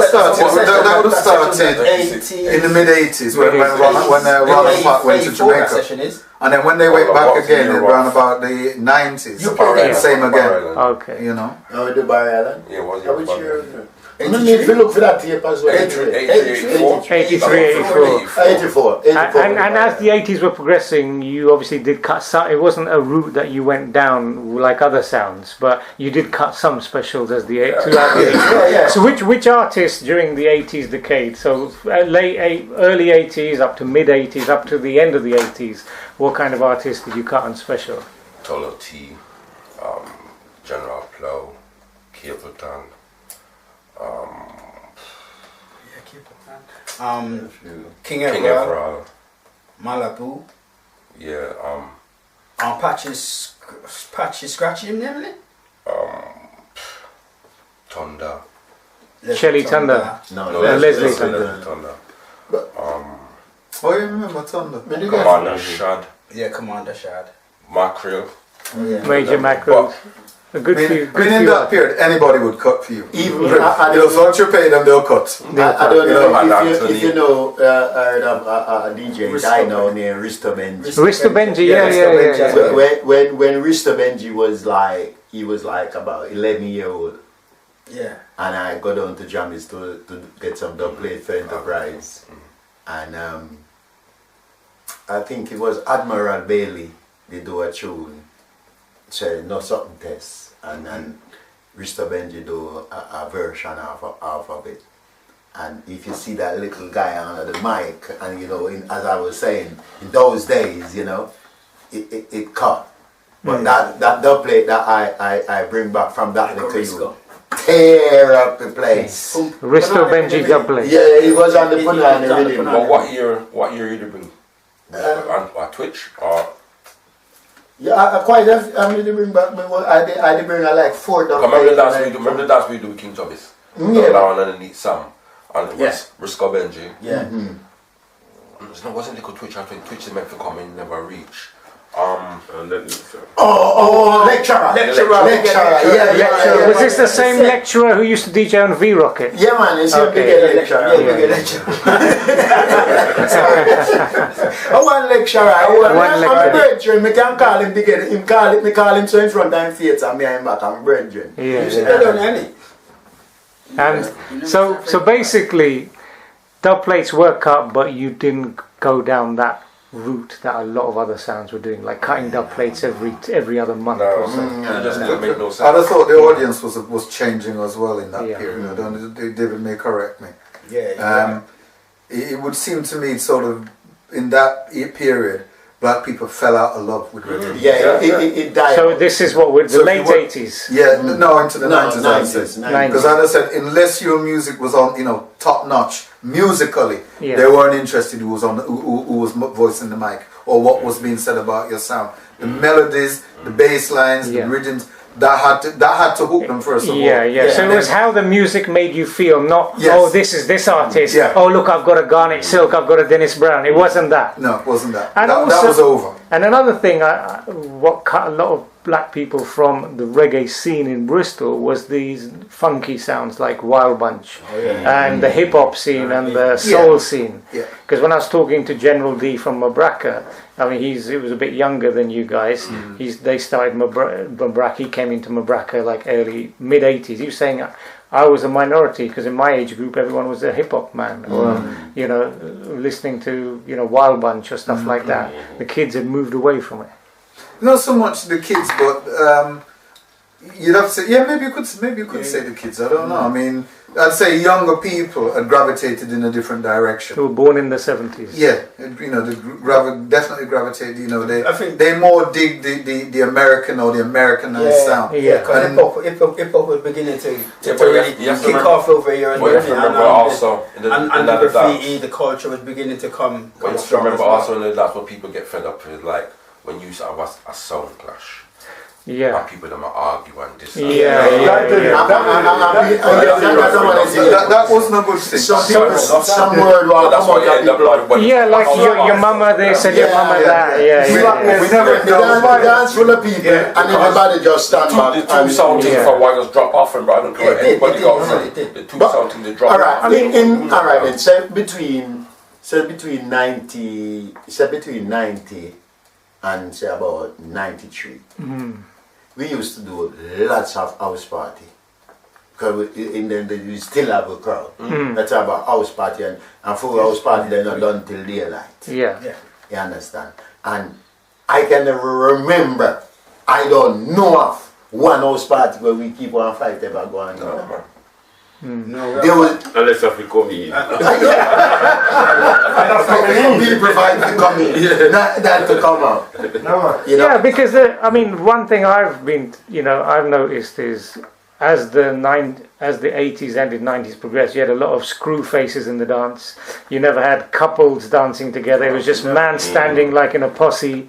You know what I mean? And if someone did like tune, they like bust a shot in the sky. You know what I mean? There was just bad boy. The whole mood was bad boy. The girls never used to go to those dances. It was all men mostly. And the music had just changed to guns and this and that. And the DJs were cussing each other.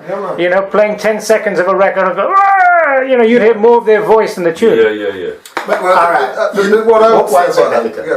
We used to cuss each other, but through cussing and their cussing is a completely different kettle of fish. You understand? Because when me don't cuss you and you don't cuss me, the two of us go and drink a beer. And we go and smoke a split. And what we saying to each other.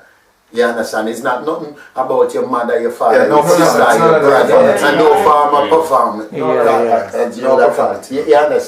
It was playful. Playful. It was playful. You understand? Entertainment, man. It was playful. You weren't insulting people's families. No. Like they do now. We never insult them. No. We more like say making fun of them instead of insulting them. And if they're strong enough, they do it back at us. Yes, yeah. That was the idea. That was the idea. If they're strong enough, do it and this is some of the makeup on the spot where it come into play. You understand? Because you might be even coming down the road, coming to the dance, and you saw him, he didn't saw you, and you saw him talking to someone, and you come and your time to DJ, and you tell him about it, but the way you tell him about it, the people in the dance don't know like who you're talking about, but they know it's a rhyme, and they laugh about it. You understand? And then he do it. As I say, if he got the stamina or anything like that, he can do it back to you. Or if he can if not, he die. As simple as that. Can I add something to what you're saying as well about couples not dancing in the dance? I mean, that kind of started, I'd say, in the early 80s, and it wasn't consigned to just reggae as such. Because it was something I noticed in clubs playing R&B and stuff like that. That was going on there as well, where the music that was being produced got faster. And didn't lend itself to couples coming together to dance anyway. So you kind of people more started to dance solo during that time. The early part of the disco period in the sort of mid-70s to about 76, maybe 77. Certainly in America, I've seen programs and things in America where in that period, men and women still dance together to the new emerging disco music. But then they hit a point where that stopped. And a lot of it was because the music either speeded up or didn't lend itself to that. That transferred, maybe totally unconsciously I would have said, into reggae and into many other forms of music. And that's why today many forms of music, when people go out, they don't necessarily dance together because maybe they've lost the art of it, and the music isn't going as That's why the blues then start get back. Because when they that's true. Yes, that's because one that sounds like Honeybee in Bristol in an earlier time. Kushmak, that's Sir J sound. Soprano B in London. Chicken in London. Those guys moved their musical output to more of a lover's rock type setup, a more easy listener, more relaxing type thing, so that would bring people together. And those guys continued to flourish. Because I mean, one time we was in London, and we'd gone down to play Small Axe and Jah Trinity, and we'd buckled with them till about 5 in the morning, and you couldn't. It was in Cubis, and the arena was not full by any stretch of the imagination. You'd have to say the arena was empty. Now we come out, daylight out there, and Mikey and a couple of the guys came down in a car, and they drive back to Bristol, and they had the truck keys. So we were stranded there. Whilst what we had to was call Curtis' father to say when they reach back at Walton Street, make them know and make them come back with the truck.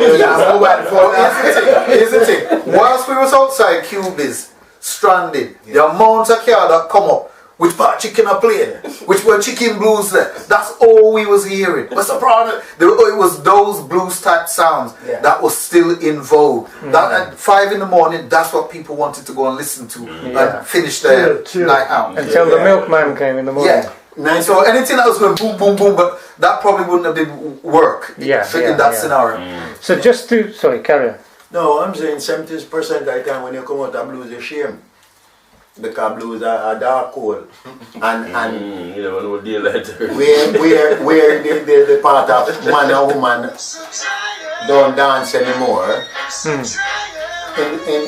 In blues, it's pure dance. Nice ringtone, by the way.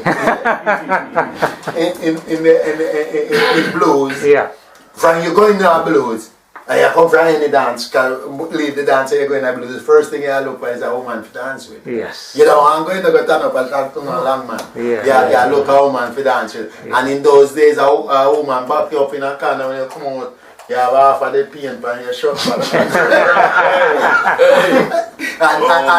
But when I see, and on top of that, when you come out, sun and shine, people I got church. This have to try and get in before I get up to go over. On one morning I never make it. And I come in and I'm in between the two doors in the house. And I carry my father upstairs, so it's alright. By the time I blink, he's down in the kitchen, I think. Or maybe he was still in the bathroom. So I said my best bet is to see if I can get through the middle door and into the front room till he's gone. As I open the door and go through, Michael, are you there? I say, yeah, I'm in. I said, alright, no. So I just went up to my bed. He never told me nothing. So I take it, a lot of the times you didn't even see Sunday. You know what I mean? It was Sunday was all spent sleeping. No, 90% that, because most of the time, Friday and Saturday, we play. Yeah. So Sunday was just sleep day. Yeah, man. Sunday number. And if you're lucky, you saw Sunday night, and that was it. Yeah. So just to recap, 80s is progressing. You're still playing. You're playing the dancehall style as well as the root style. You've cut a few dub plates, but you're not going down the road of cutting dub plates as regularly. Yeah, because a lot of people were. Yeah. So in the late 80s now, when you're playing against sounds like, I don't know, potentially you could be playing King Tubbies or V-Rocket. If they come to Bristol and they're playing specials, how are you kind of like fighting against that? Because if you're not going down the dub plate route, you've got some, but not like these sounds which are juggling dub plates. How are you handling those sounds and those clashes? All kind of people come to the dance, and you're finding a lot of people come to the dance and entertainment is the it's on their agenda. It's on their agenda. Yeah. So they be players when. So yeah, you if you're not like, as I think Harry Snoopy say on his thing, that it's what you're aiming for. Yeah. Even as a sound and as a selector and so on. So if you're aiming to be a special connoisseur, that you're just going to be rinsing special fair dues. Yeah. But not everybody's on that. Because a lot of people you'll find not getting entertainment after a certain point. Myself love that style for a good little time, and then I found it's everywhere. Yeah. He's going to play Johnny Osborne. He's going to play Johnny. He's going to play Ice Cream Sound. He's going to play Ice Cream Sound. So were you ever foundation? So were you in the mid to late 80s matched with sounds in clashes who were playing nothing but specials? Were you ever matched with them? Not really. No. It wasn't like that. When you say specials, you mean tracks that have only with their name? Yeah. Not very often. Not very often. You were mainly matched with sounds that played a mixture. No, Yeah. like we were saying, you playing by that time now, like I said, sound system really dropped off.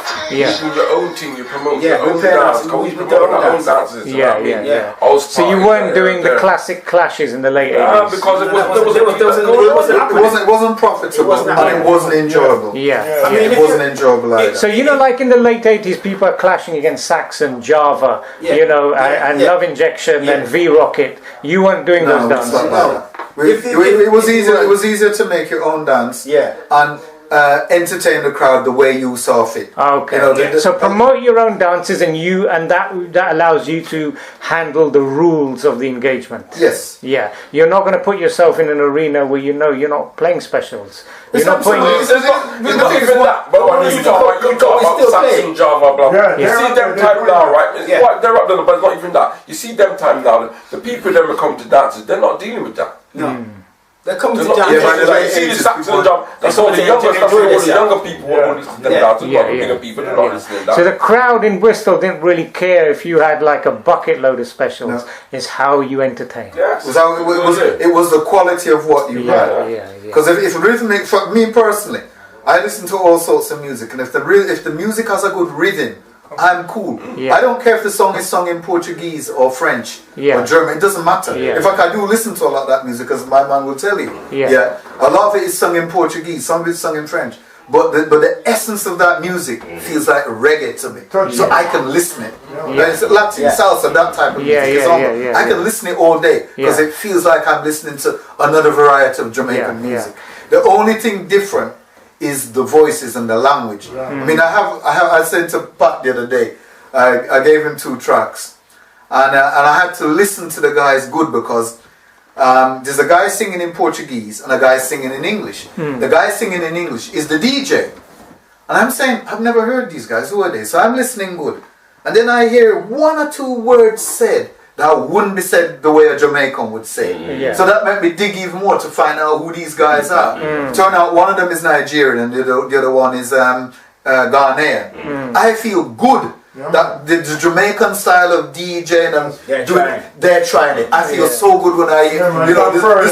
They haven't got there accidentally. They've modeled themselves on Jamaican artists. I fell victim to that as well. When I was in Southampton, I had a goatee. Yeah, this white girl walked past me and goes to a friend, and she didn't think I could hear her. He looks like Apache Indian. And when I came out of Goa airport once, this was late 90s, you know, I had the same style. Taxi drivers going, "Oh, Apache Indian, you want a lift?" So yeah, it's become international now. You know what I mean? You can take it one way. One way of looking at it is, look at the way he's talking to Pat. He's an idiot. Or you could say, well, he's not saying it as we would say it, but it's progressing. It's going everywhere. You've got a bigger audience. There's more money coming into the industry, and it's a bigger appeal. Oh, well, I can tell you for sure. I watched one program, just digressing slightly, lads. It was a Latin Music USA program, and the guy narrating the program, there's something about his voice, and I couldn't put what was really going on with his voice. I'm listening. Then the guy, must about 2/3 of the way through, he said, you may have noticed or you may realize, a lot of producers now are trying to appeal to a lot more people than they did in the past. So he says, for example, if you take this song, I can't remember the name of the song, I'd have to go back and find it, but it was a popular song at the time. So he says, you'll notice it starts off typically like a Latin song. Then it's got something else going on. And then he said, then it's a dancehall break in there. Then it goes back to this. Then it moves to that. And he says, what we're trying to do is to capture the imagination of as many people as possible. And I said, and the thing with the song, I knew the song, but I never thought about the way the dancehall break was in there. And like, because I listen to a lot of Latin music now, so I'm hearing that all the time. You know, I know when and there's, you know, this where I go, I have a clash of music from the French Caribbean, Jamaica, and the Portuguese Africa. When these musics collide, a whole different thing goes on. And you kind of, when I can hear the Jamaican vibe in all of it, I cannot help feeling good about what I'm Big up hearing. Bob Marley, Because I know, and these guys often say things like that in their lyrics. Big up Bob Marley, Big up Bob big up Marley, some other yeah. Jamaican Yeah. artists and Yeah. stuff like that. So the influence of the Little J spread, you know, is Yeah, we're- predominant we're- across we're- the we're- world. So it's become international. It's become international. Very, very, very much so. So- Very much so. On the point of the Little J, I met a guy in Gambia, right? And this guy knew everything about Jamaica. And when I say everything, I mean everything. We were talking music, and Morgan Heritage name come up. He called Beanie Man. The guy called Beanie Man. He looked like the original Beanie Man as well, right? And he was like, yeah, Morgan Heritage, they are from St. Thomas and they live in that. And he was giving the whole history about it, man. So This people guy- have, There's no people there. This guy even asked me which airport I fly from, Gatwick or Heathrow. I said, what do you know about Gatwick or Heathrow? He said, oh, but the explanation when he gave, understand, because he said, oh, when the guys them come down, some of them fly from Gatwick and some say they fly from Heathrow. Yeah. But on the Jamaica point, he know, especially the artists, the reggae artists, he know, Bob Marley, you don't even know, he have a book. so they study the thing. He's Yeah. he know Jamaica more than, I would say 50% of who born and grow in Jamaica. It's the same in Japan. You know, it's a big market in Japan. A big market. So one thing I just wanted to touch on before we leave the 80s is the Qualitex story. Qualitex, when they came to Bristol, they started on Enterprise. Is that correct? When they come to England, innit? When they fly, when certain man they come to England. It depends what you may or may not have heard, but that's the crux of the matter. What happened, they were hanging out with us at Enterprise Taxis. And these guys had some involvement with sound systems on Jamaica. Yeah. And they expressed a wish to play our sound from time to time or play a session in a session. You said Enterprise Taxis. Was that owned by Enterprise Sound? Well, it was owned It by was one thing. It was owned by a brother called Barry Thomas. He's the one I've been saying, rest in peace. He set up Enterprise Taxis. Okay. Two of the other brothers, Keith and Michael, bought a building for the taxi company to operate out of. I see. Okay. So, a lot of friendships developed in the four walls of that building, you could say. So you were saying, remember at the beginning I said I come here in 82 in May, and in June I was driving Enterprise Taxi. that was the taxi. That's the taxi Okay. firm. So it was just one instead of one big family. Okay. So you were saying, so with the crew of Qualitex, they came to Bristol and then they joined Enterprise, is that correct? Yeah. Okay. And so they were a part of Enterprise for a while. for a while. For a little And then while. they left to do And their then own they thing. get together to build Their own sound, and they became Qualitex. Yeah. Okay, great. Right, so that's the 80s done. And so 90s and beyond, how long was Enterprise playing for in the 90s as Enterprise Sound System? When did we take a break? When you stop, man. When you move, I think I'd say after the Iran's move, that's what I would. I went 97. Yeah. So 97? up until the latter part of the 90s, Enterprise was still playing. Yeah. I'm Right. playing So as Enterprise. 97. Okay, and you were playing a mixture of dancehall, roots, everything. Everything. Yeah. I mean, I remember one time we played another song, I won't call their name, because I probably don't matter. It's a such song. It was Playboy. Playboy VIP. Yeah. Playboy And on that night, there are problems on their sound system, technically. So they decided to sign off. And we carried on playing, and we entertained the crowd quite nicely. Now, the interesting thing about that session was Mikey, one of the guys, he bumped into somebody the following week, and he'd seen them at the dance. It was a woman, so he said, "Oh, did you enjoy the dance?" And she said, "Yeah, dance was great after Enterprise signed off." So he said he smiled. He said he didn't bother to sort of put her out of her business. He just left with that idea. And the other thing I wanted to ask you was, I heard in 1990, 1991, there was these Bristol Sound Cup clashes. I think one of them, Equator won in 1990 against Excalibur. Was that something? No, we didn't go in there. We played the cup dance with Sebastian back in, was it 76? 76. No, less than that. It would have been 78. about 79 out of 78. So those end of 80s, early 90s cup we didn't clashes, go in there. you We didn't go didn't into go in that there. team. No. Oh, I think we only ever played in the one as one. We played Yeah. Boston. Yeah. So the biggest regret for a lot of sounds is that, you know, the tapes, because a lot of people listening to this, and this is the longest interview I've done, a lot of stories. And we probably haven't touched half the stories. No, we haven't, you know. But, you know, I've heard, Dave, you were saying that a couple of the dances were videoed even, but those videos... Like the Fowlers. The last dance. Yeah, that was The Fowlers dance. that was actually videoed. Yeah, the Fowlers. But no one's got the video. The guy, actually, I reached the guy that videoed it, but he did get a strokes and he got to move out and like he don't really know where to find it. Right. That dance was what we call a boom dance. So And I give you a story about that was this. 1986, wasn't it? Yeah, right. I set up the dance, right? 'Cause it was my dance. Yeah. And I set up everything, and because I was driving taxi the night before, and then in the day I get up and do everything. I went home and sleeping, and then I get a call to say that the police said the dance can't go on. And I get up out of my bed and go over to the police station and ask for the superintendent of police and go in and sit down and tell him that the dance has to go on. And he said to me, you telling me I have to unfix something I already fixed? I said, yes.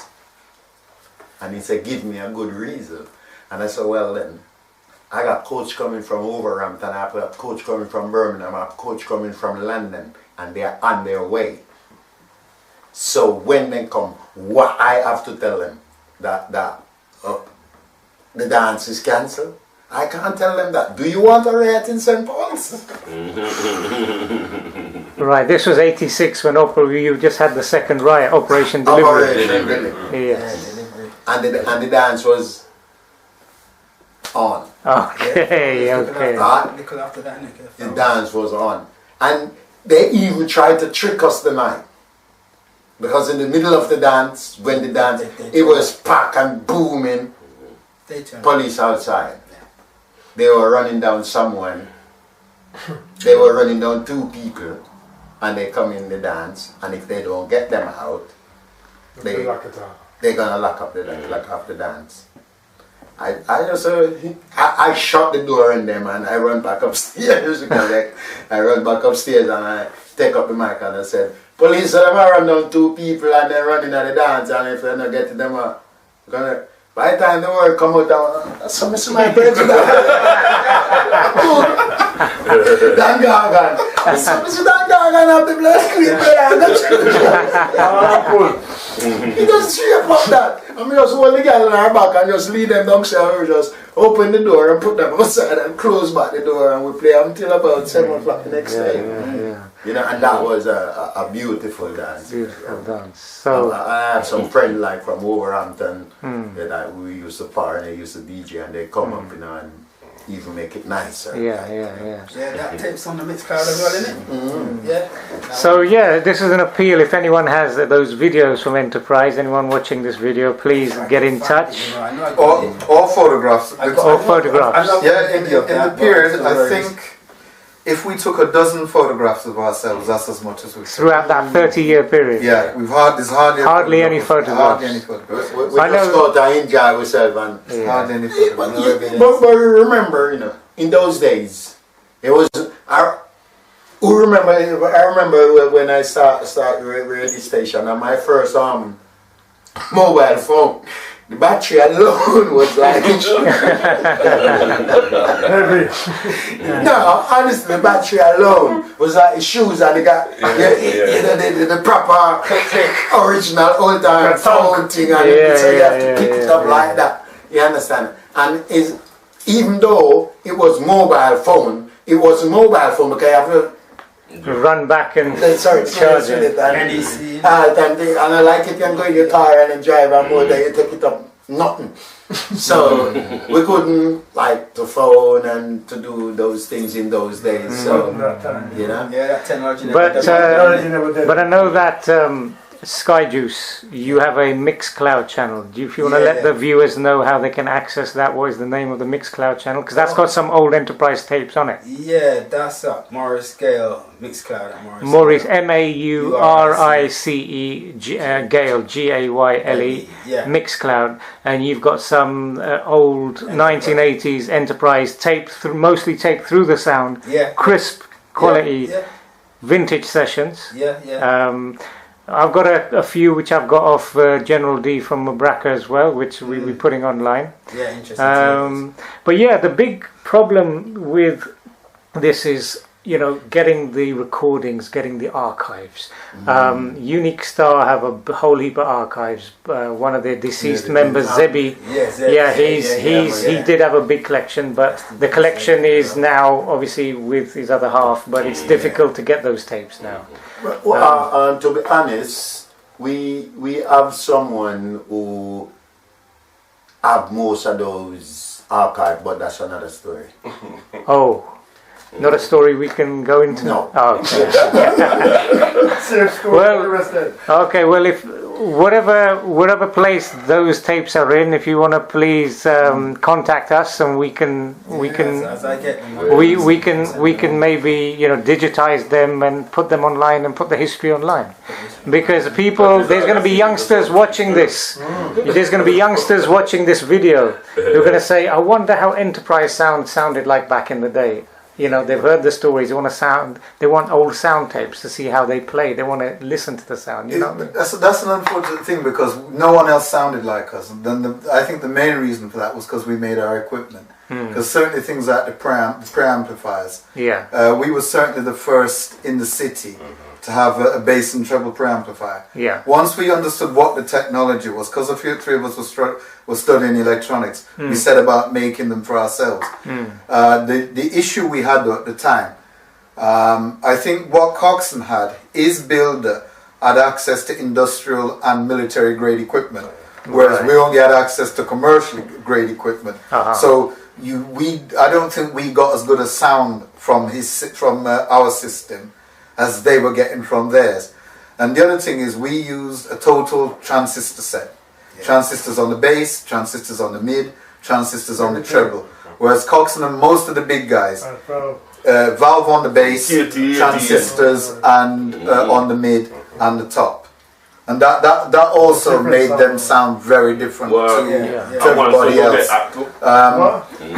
I think in terms of, in my opinion, based on what I heard at the time, what my memories are of the time, I don't think anybody sounded better than us with an old transistor set. The guys that sounded better than us were the guys with the valve transistor arrangement. And the further down in the You dance too. Because once the KT88 them had to Kick in. KT88. KT88 when they kick oh in, my man. God, Yeah, when 6 they walk. on piece of 6 so like And the other thing is, you see, that's the other thing you see, General. You need to get the sound of, say, a 300 watt valve. You probably needed a 1000 watt transistor amp, and you probably needed a few of them, so that you weren't pushing them as much as say you could. Yeah. And part of that is also the transistor amp needs to warm up as well. Of course. And once he's warm up, he's cool. But you don't want to be pushing a 1000 watt amp at 1000 amp. No. You know, at 1000 watt. If you have 3 or 4 of them, and you're pushing them at say half power, you'll get a nicer sound. You know. So, 96, 97, that's when Enterprise stopped playing. But I understand you are playing you do play the odd revival dance as Enterprise since then. Yeah. And Enterprise has evolved into another sound as well. Is that correct? On that note, I'll leave these guys to tell you about it. which is Papa Roots, and obviously you're playing in the Roots circuit. Yeah, Papa Roots. Papa Roots. I mean, Rasta light. are we? So that's Papa Roots. But that's obviously a different story, maybe for a different video. Some of us have to run. But very quickly, very quickly, we're just going to give it a go now. Give it an ending now. Just want to say thank you very much once again for coming here today and giving us your time. Is there any message for your fans and the people that you want to give before we end today?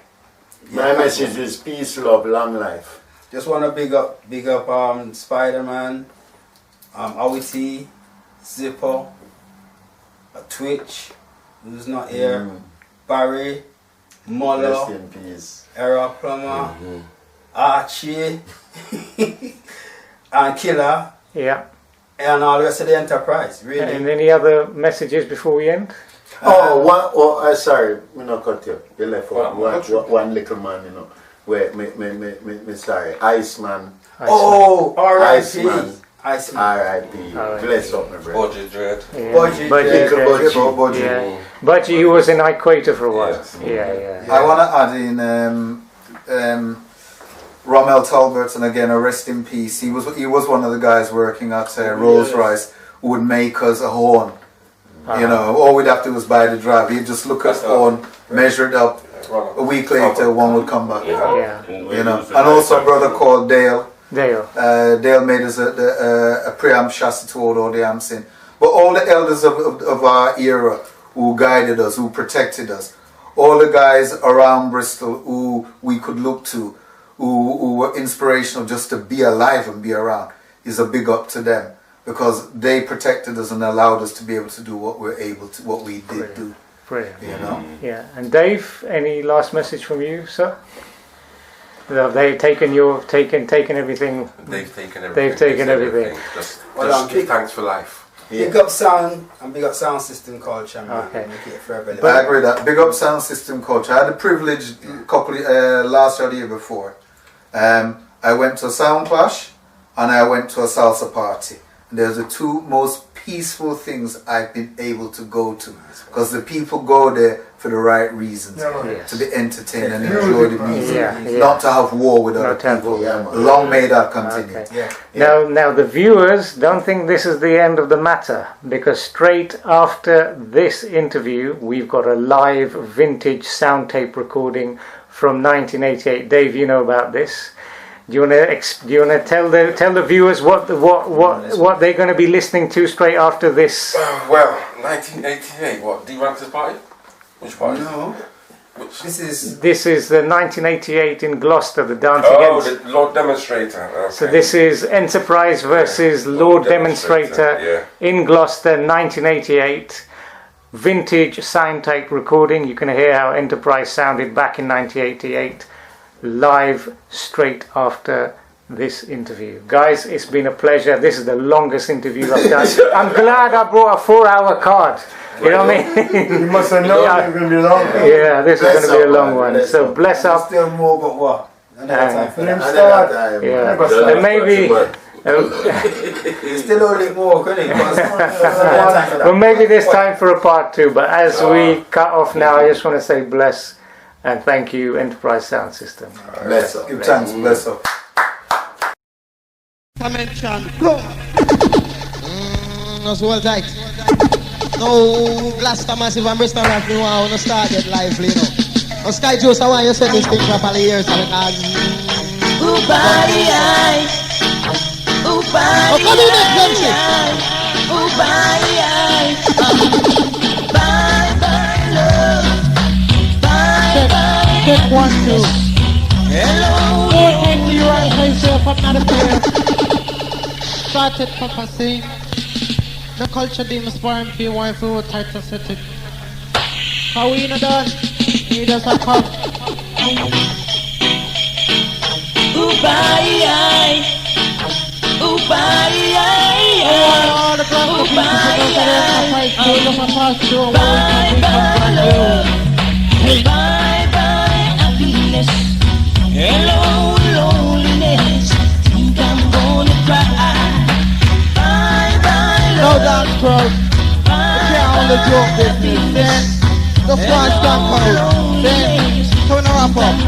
Come in, militant. Come to out. Easy question. I know say you're up and playing. All of my brothers know I'm just such a bullshit. Massive one up with a man called. Then I went along with a man called Culture. But the other way when I skip with now. Bye bye love, bye bye happiness, hello loneliness. I'm gonna cry. Bristol massive. Bye bye love, Gloucester. bye bye What time? happiness, hello loneliness. Zumba. I'm gonna cry. One dozen evil drop. My shining star, she beat me up. Now my back a crow. On the massive. Respect you. Oh, let's get closer. A love like yours is rare. Yes, the feeling I have won't die. Dennis Ranks. So bye bye love. You know the funny business, you know. Happiness. Hello loneliness. Now you man, come. I know you big. Bye bye love. Please the rank sing. Well, the Governor General sound like your Enterprise sound. Sing. How is rap? The man like Admiral Bailey, I do play it and what? Who can't get still? No all crew. Up spread out. Whole time something come back again. Good now. Go round the bend, say, but tell you. Wheel out. Come again. Select. No habla my select and start it proper cause we not done. We just a come. General, where's the man? And you know, so when the EP come, it's pure fun. So come down. Then me nah tell you man. One side time crew. I love the Who can't get still? Some can't do the EP you play away. Yeah. Come now. Whole time something come back again. Go round the bend, say, but tell your friend. Lovely. When me check it out loud, no way no better than ya. Bye. When me check it out loud, no way no better than ya. That the EP I find. Supping on the hills and the streams so cool. The jungle and the moon, not so swimming on the pool. Tree, sheep, goat and the ram. No respect. Guys, you send it to the no way no better than ya. no work my parity. Lovely. I want another question on. Come in you.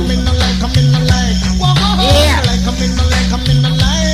Now this is the Enterprise crew. And we just passing through. You understand? I don't know, make you know I'm free up Mandela. The black people can't take it no longer. No, that's why I wanna run to Jamaica.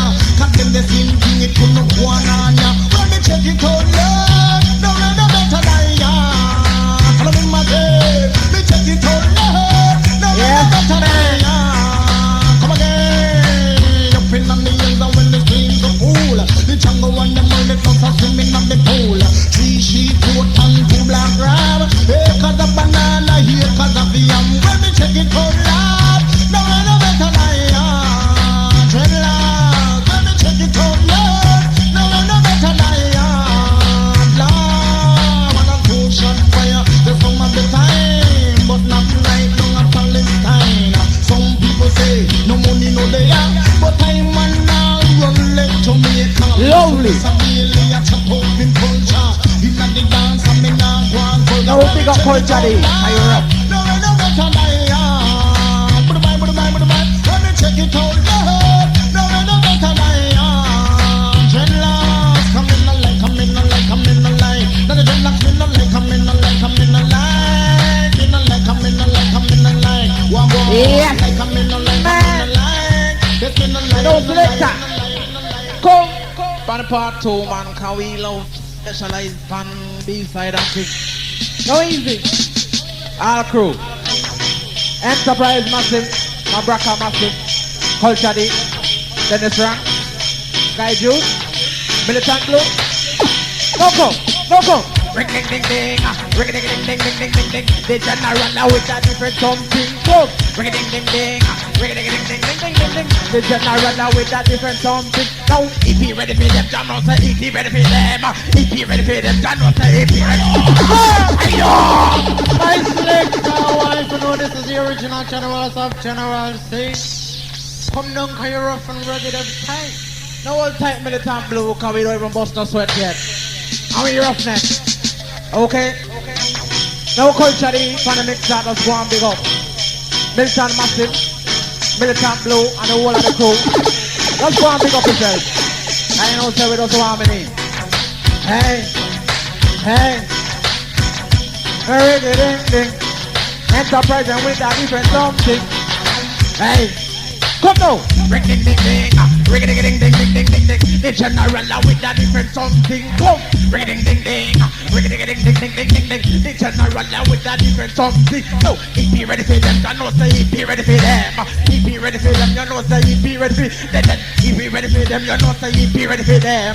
If he ready for them, you know say if he ready for them. No, around the bend, if he don't want bed. First, me come and dance me coffee like it a get the general up and them I can tell. Me come and dance me coffee round them. Because if he ready for them, you know say if he ready for them. If he ready for, come, general, no best friend. Culture, no best friend. Dennis Rank, no best friend. Militant, no best friend. If he ready for them, you know say if he ready for them. If he ready, come. No, Slater, come again. Cause last year I know that we ragamuffin. And all some boy, this is a warning. Sing.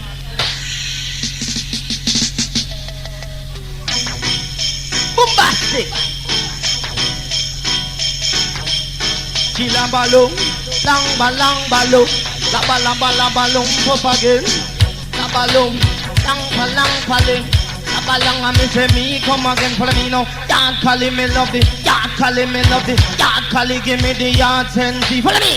Yard Cali me love the, Yard Cali me love the, Yard Cali give me the yard sensi. Come me born in a Jamaica in a St. Mary, and a for me daddy in here Mr. Wesley, and a down in the country man in plan the sensi. Now pull up. Hobla, my selector. Now, hey. Just do it right. Sing. Yard Cali, come follow me. Yard Cali, me love the. Yard Cali, me want the yard sensi.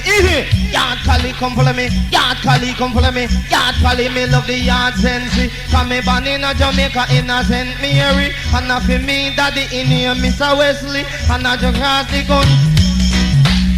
Come follow me. Come follow me. Come follow me because me name Barry G. Come follow me.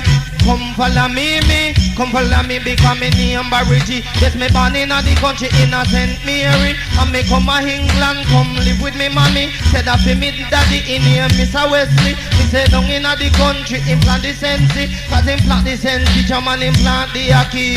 Tell you that them and them me say him a farmer. Jaja know him a no him farmer. I tell you Dennis Ranka him a mix me proper. And when we come a dance me say we a scotcha. We better than the sound them we in the ear a dread. Come follow we and you fi, come follow we and you fi, come follow we and this a EP pop. See.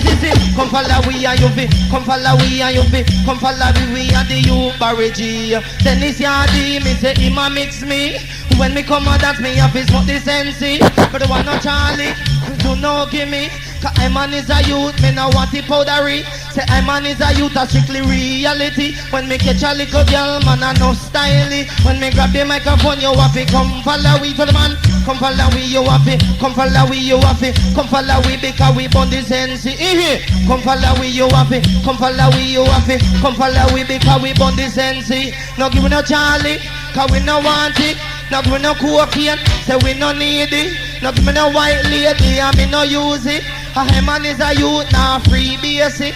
A man is a youth, now damn smoky. When you give me sensi, I want you give me sensi. The sensi, I want you give me sensi. Follow me. The sensi, I want you give me sensi. Cause me want it every time in a the damn party. Me no want no Charlie, he will drive me crazy. Me no want no cracker that will broke me head top. Me no want no Charlie, cause I hit a help that. Me say, I sense ya, you give me sense, come follow me. I sense ya, this a EP posse. I sense ya, you give me sense. Karankin demon him in the party. I tell you that the youth full of versatility. And when he come a dance, man a different style. And listen, then his ranking, him a makes me. The one zip of dread man, him a the owner. Oh, it is him a the manager. Yes, man. Don't put it down yet because me going talk long. No big request to my brethren like players upside me right here, so sound just go and hold tight because later on in the pan stage. No, that sound we just play that don't play, the play was bad, but you didn't introduce who sing it, who and know who because we never heard before, so come. No, we want to make one more explanation inside here. My brethren Barry G say, this lyrics are go to a sound boy head. We never mean to throw a lyric to your head. What we want to do is we tell you, say, no, sound man of his smoke coke and Charlie. That's all my brethren did I say.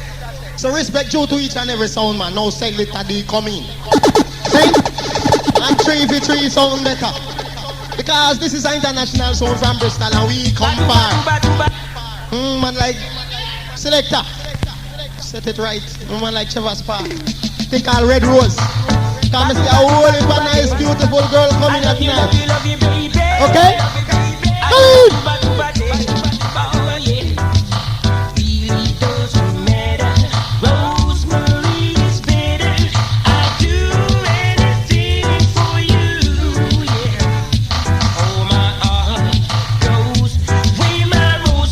Yes, massive man. Well, Selector. Come again, man, let me show down the message. Yeah, go on like in a year, man, because me want to show down the message, you know. Well, all dancehall crew, we come here to play tonight, you know. And right now, we not wrap up and we not skin up, because sound man, you better take care of yourself, man, because like you are come with fire. Woo! Every time we come a loveliness and sweetness all the time. Low. How you mean? Who's that?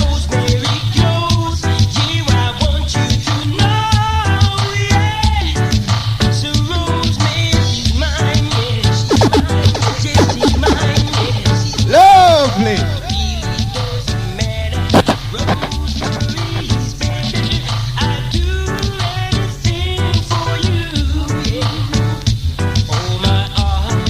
No Oxford crew around the whole time, you know, respect you, say. Gloucester massive. Don't make up on yourself. Bristol massive. Love you. Something about that girl I like. Every time we meet, yes, she looks so sweet. Something about that girl I like. Every time we meet, yes, she looks so sweet. No, this is plastic. Some say she's funny, she's still my honey. I'll never, never leave her. Oh, my heart goes where my sweetheart she goes. Yeah, I want you to know, yeah, she's my baby. I love me, baby. Play by the bone soul like the Enterprise. Don't send it out there. Skyjuice. Oh, you come in. I come fast. Because I drive the whole of we drive come here. Now Gloucester massive. Uno no drive, uno walk. Some uno. Uno there a long time. Oxford massive, uno have to drive come here. So you know, uno come from far. Just like we from Bristol. So me have to go do one of my whole style. Why? Palapalong, long, palong, palapalapalapalapalapa, then it's wrong again. Palapalong, long, palapalapalapalapa, then it's wrong again. They call it driving styling, they call it driving styling, they call it driving styling, they call it driving styling. Driving styling, they call it driving styling, they call it driving styling, they call it driving styling. This is the drunken in the driving styling. In this straight and it's just a stick of sense. Song where you play no other the EP. Work for we live in just with die taxi. Nah go wash it and we go beg nobody.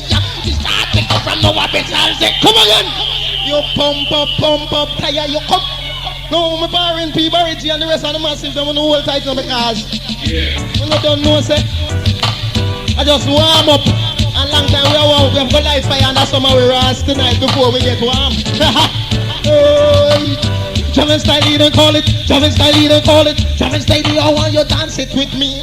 Dragging style, you don't call it. Dragging style, you don't call it. Dragging style, I want you dance it with me. This is the nation, something long and lengthy. Fish party come from our Bristol city. Come on, that's the no we can nice party. Why it can't take my city like fuck with the song called hippie. Cause driving style they call it, driving style they call it, driving style they call it, driving style. No me drive for St. Paul, say me gonna Eastern. Little love that me say me gonna London. Little love that me gonna Wolverhampton. Little love that me gonna down a Birmingham. Little check out them everything on the one I ever done. One come and Gloucester become nice obsession. We sound a play EP the champion. We shot we come from the Bristol town. Go we on and then it's ranking and lanky. And they dance, trouble nobody. Pull and pass you a mix me. Center D him a select wisely. But we tea in the vicinity. We all it is illustration. Then it's ranking with the mic in my hand. Bury Jesus in the pandemic. Now this is just a style and pattern. I do such a mixing gun. And then there's something in my takangalang. Takangalang and put the holly. I call it. Travis Stiley, I want you dance it with me. Well, settle the man because boy you galang somewhere. Hey people, them ask if I saw you stay man. Well, it is so like EP International and that's how we go on man. I'll try to make them up because I worry about problem all the time. Please. Oh yes. Woo woo woo woo woo. Yes, man. Make up my mind to make a start. And if them try to test me, me cut them off.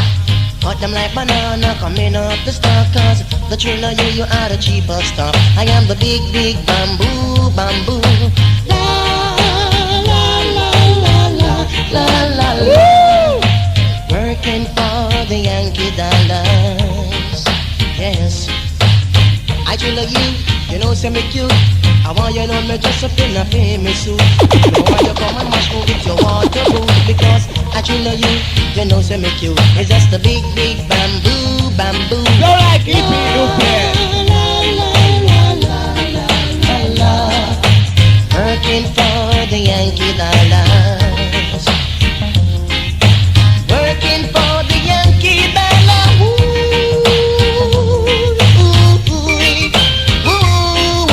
Ooh, yes. Loveliness all the time. This is a lesson for you to know. Every place that you may go, remember money it's the talk of the town. So don't chuck banners and don't you play around. It's the big bamboo, bamboo. La la la la la la la. Working for the Yankee dollar. Big up rest of them like Leroy. Working for the Yankee dollar. No break and no whole life. Working for the Yankee dollar. Yes, now. Listen, my brother. No selector coming with part 2. No ranking deal. You're hungry. Yum it.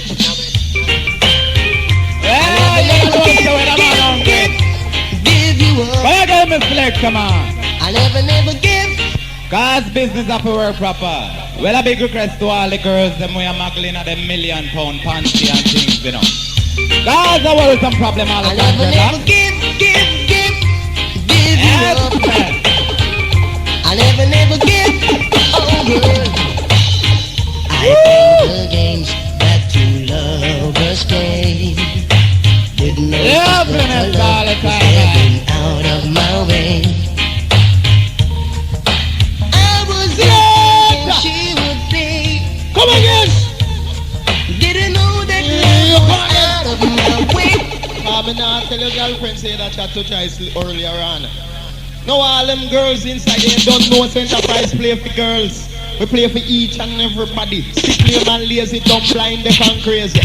So when we come ragamuffin rough and we come for entertain. Don't select a come in! Before I butt you up, jump up, fire you. I never give Yes, baby man. I never give. Inside saying everybody. All young and everybody. Play the games that two lovers play. Loveliness. Didn't notice that our love was Yes, getting man. out of my way. I was just a game she would play. Yes.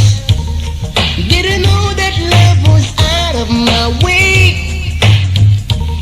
In the moment that she came into my life, alright, I'll never give you up. I'll never let you down. I'll never ever run around and hurt you, girl. Never make you cry. No way. I'll never say goodbye. I'll never ever tell no lies to desert you. Just like two little beans in a pan. I'm gonna give you my love. Well, and Selector. I'll give it non-stop. Take it easy, girl, just take Yes, it Mr. slow. Lester, come down with it now, man. Well, Zippo, I want you to pick up that mixer, you know. Zippo. Alright. Well, that's all massive just hold on tight.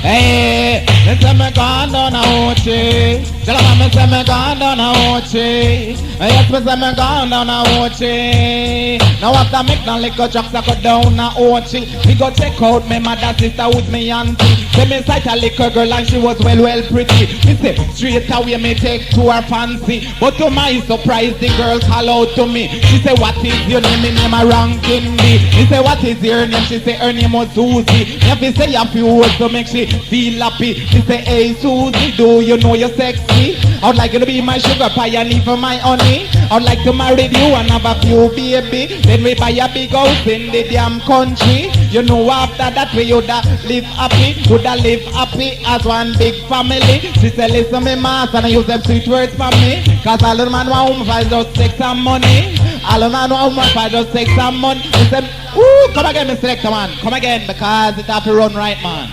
Selassie, I know. Touch it on. Yes. Second. All massive. One at a time. And then me gone down a Ochi.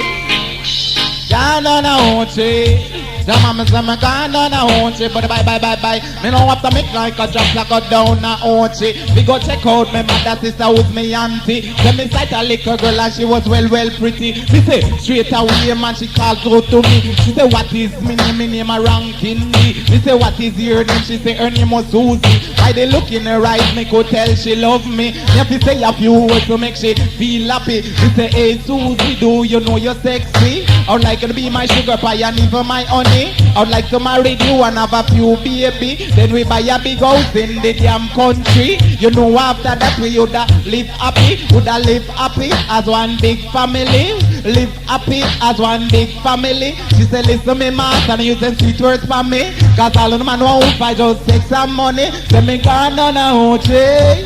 If you should lose me, oh yes, you lose the good side. Alright, if you should hear me, oh yes, you hear the best side. Come in. Special occasion man can food rap so legal about ya. Jano, London pass it all time. All and pull up.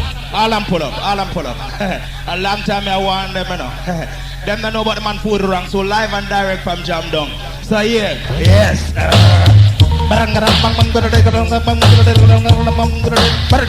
Hey, Nate me said, no outfit it. Need me sweet and me not out for it. I want a piece of hop and this a one changer. Behind the for the ranks in a this a era. So take the mic, one go flash it. Take the mic, one go. But lyrics in my mind like a stream running down. He make I also happy as I can be. But when me hold in my jam, those nice up this year dance. Cause put in your ear a comfy shackle. Hey! Get in barrow, you know me. Get in barrow, you know me. Get in barrow, you know me. Get in barrow. Get in barrow, you know me. Get in barrow, you know me. Get in barrow, you know me. Get in barrow. Can this man name me and enough style? Enterprise go and it around the country. Mix me Skyjuice, why you mix me properly? Mix me up and mix me and enough style. Skyjuice, I want you take it up again. This music will distress my friend. This music will distress my friend. This is something that I can't come again. Tell me, get in paro, you know me. Get in paro, you know me. Get in paro, you know me. Get in paro. Smoke sense in man, me get in paro. Think brand new, you know me. Get in paro. Enterprise go and it around the country. Run it from now until eternity. With Dennis rocking at the mic MC. My brethren Skyjuice, him a mix me into ya. Dennis rocking in my barnyard. Sparring people, Barry G. Center D, come in and dance and no styling. We have one more left, so just come. No, girls. I shouldn't say girl, I say man. All of them will release. You know what time because we are going to release now. Glad me release. Well, I only want these. One like that. I said it to make it like a year in the first line. Give them the first line, Skyjuice. Well, all you man of beast. Nobody to you coming. I want you to release. Now me set my foot on the street of agony and must get the beat. Them bound. Them say them glad me release. Glad me release. Glad me release. God just reality. Glad me release. Glad me release. DJ get to you them. Me say protection man then. We are still playing plastic. No wonder Skyjuice now. Splendid. Tell you. Well, all you have beats. One like no one about this time and I want you to release. When I hear not yet enough. I put on the street of agony and must get we don't have the time to play it. Let's get them glad me release. Glad me release. Glad me release. God just reality. Glad me release. Glad me release. This is report high higher from maximum stage. Enterprise crew, we are on stage. Long to release, I teach me, and everybody yellow to me to non-leave. Tell me the woman and your ways, them say teach me, and who them say me, you want to non-leave. That's why them glad me release. Everybody say that glad me release. Glad me release. Everybody say that just reality. Lawyer, doctor, Indian chief, soldier, police, no make yourself feel like a beast. I'm glad everybody's on take it's a whole time massive because I want man a warm up. Later out the great, I say that's whole time. No take massive. Glad me release. Everybody you think they glad me release. Glad me release. Them a down and shout say them glad me release. That if you go uptown, then glad me release. And if you go downtown, then glad me release. Yeah man, the whole time. I rub it up dance until broad daylight. Love me, mommy, me say I teach me a teach. Give me the Bible, man, I teach me a teach. Pastor, preach him a preach. Some of them are beg and some of them are busy. Some of them are lawyer, doctor, Indian, a chief, soldier, a soldier. I have to ride through. Okay, let's remember what the army. Enough DJ and singer did have to come in, see? No, General, don't stop shook out, man. Come in. Yes. They don't know what go, man. Yes. No one time for DJ, brother, by the name of Tino. I know what's up with us, army, man. Lovely. No Enterprise crew, respect. Go. Hey. All of the masses. the Bristol massive. Come now, ring ding ding ding, ring ding ding ding ding ding ding ding. The general with a different something. So ring ding ding ding, ring ding ding ding ding ding ding ding. The general with a different something. Enterprise them a did and them a did and them a did and enterprise them a did and the number one the champion. Fire! Started popping my selector, cause we not done. Yes, man.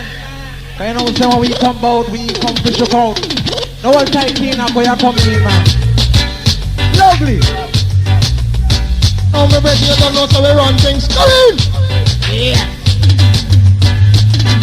Hey, ring ding ding ding, ring ding ding ding, come now. Ring ding ding ding, ring ding ding ding ding ding ding ding, ring ding ding ding, ring ding ding ding ding ding ding, ring ding ding ding, ring ding ding ding. That enterprise them a did and them a did and them a did and enterprise them a did number one champion. Enterprise them a did and them a did and them a did and enterprise them a did and the number one the champion. Now we come again, that we come big hands the session, and we general pan the mic me and the ragamuffin man. Buck up a girl, me like in a bed. No position, me back, position, me side, position.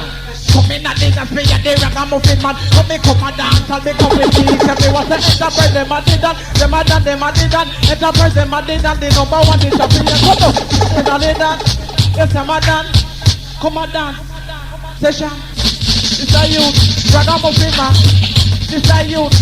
Vanilla, when me come and dance all of me wrong. Enterprise them a did and them a did and them a did and enterprise them a did and the number one the champion. This a session time, yes it's a session time, you know. Session time, so you feel rock and a wine. Come now, session time, yes it's a session time, lad. Session time, yes it's a session time. And why you fill up a sleeve, quench your first. Can't do that, they just do the reverse. Standing at them one little man dipping at the purse. Come a dance all just to get them money work.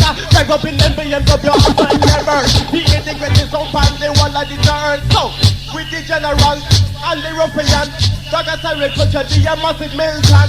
Listen, I man, run the mic stand. Yes, Aquino, yes, the ruffian. Session time, yes, it's a session time, you know. Session time, so you can rock and a wine. Come now, session time, yes, it's a session time. Stop it! Stop it! And if it a come again, we can Barry G there. Come in! Yes, man. Now, enterprise sound of champion sound. You see what I mean?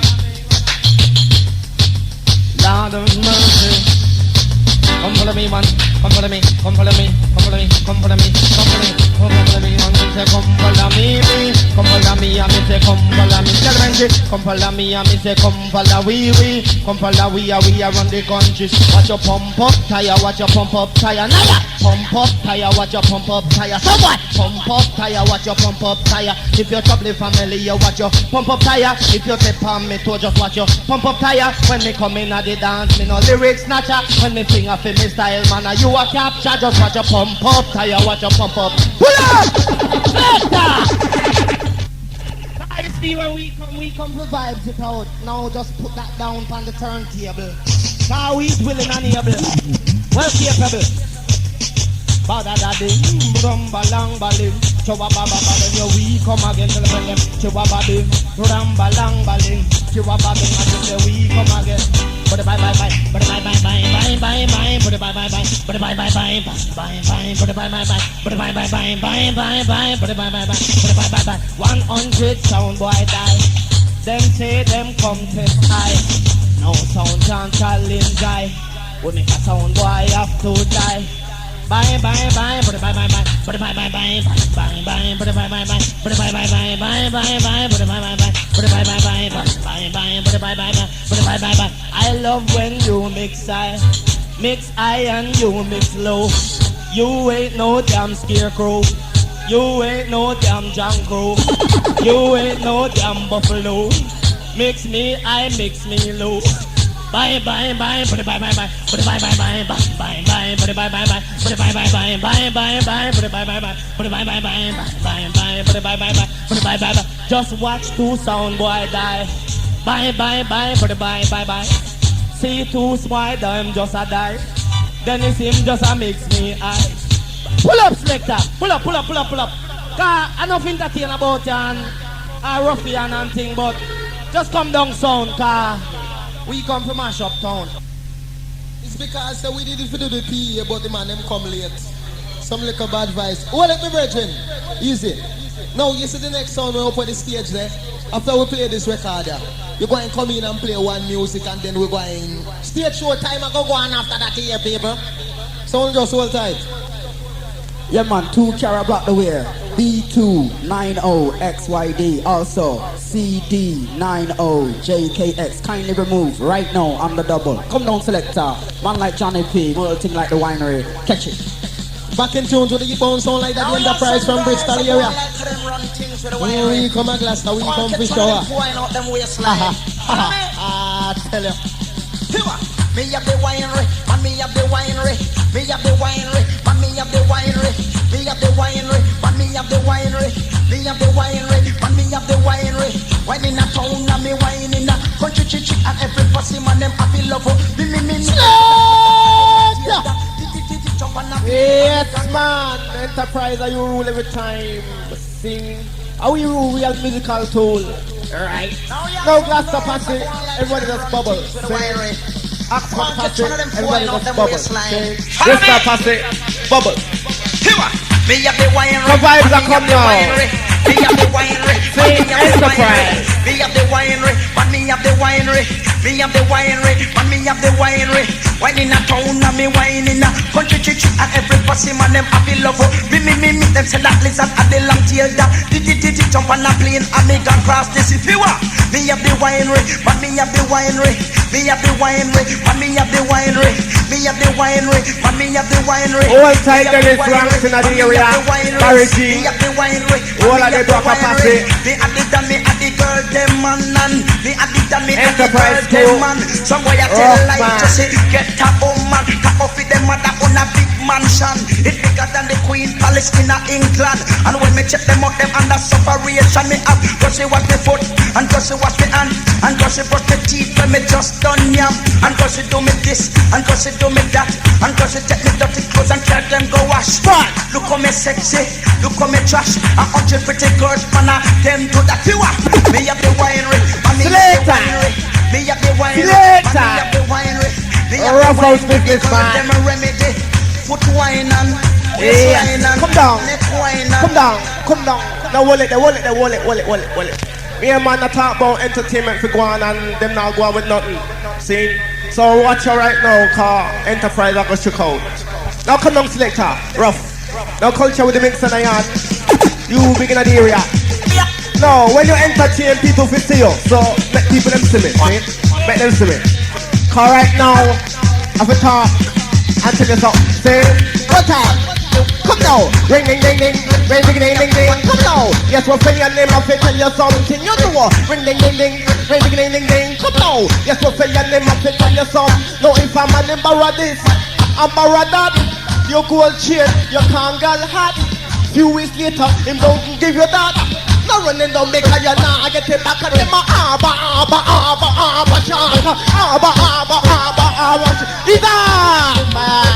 later. Now Kino you don't show them say the roughneck scout. So come! Them a talk about entertainment business. Listen to them lyrics, yeah, man. The thing like the Arbor Shark. One body to know that. Say, no Skyjuice one time. Yeah man, players are come out on stage after, so people them just come up and move up, see? Just move up and bubble. The players soon come in. No one time now. Come get them style. Ring ding ding ding, ring ding ding ding ding. Come now. Yes, we'll pay your name and tell you something you know. Ring ding ding ding ding ding ding ding ding ding. Come now. Yes, we'll pay your name and tell you something. No, if I'm a name borrow this, I'm borrow that. Your gold chain, your Kangal hat. Few weeks later, him don't give you that. No running no because you nah get it back at them Abba shorter. Lend me this no, lend me that no, lend me your gold chain, your Kangal hat no. Lend me two with him, lend me cash. Me no wanna do just give me one brown back. People you up defense, listen up the written track, but when the time comes to return, the ready me scratch. Him don't have no money, so he can't pay for that. Just the money that me lend him. Him don't have the cash Latino. Me just forget about that. Just give me till the Thursday when me next year you drop. No worry yourself, no worry your mind. I beg you, let me know what's because it's better than mine. Me buy it last week and it's a show about time. They say my abba shot. No, That's a fi keep jam on the dance, a fi keep. That's a fi keep jam on the dance, a fi keep. That's a fi keep the dance, a fi keep. No, that's a fi keep the dance, a fi keep. Early this morning, about 20:06. Me and the girl, we just a catch 40 wings and really ring the phone and the girl answer it. Up a Gloucester, dance it a keep. Enterprise, wow, we ram it. This how you man in physical fit. When me ride up on everything, and me head down that it. Me a lot of hip it on that. Good. Come on in, man. Oh, coming. Players. yes man, players are coming now, so people then just move up to the stage, see? Special. Christ. Me know it's going to be a murder, but just hold time. Man, live and direct from Jam Down, for the ranks. Yes, special request to the man called yes, Pliers, your big bouter. Yes, this is the time for man and man for open and respect your black brother and things. Saying, yes, hold tight. Yes, man called Pliers, you want it. Aye. You want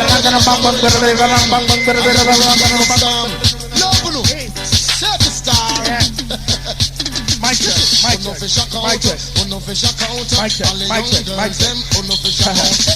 check. Lord of mercy. Yes, special request. Yeah, man.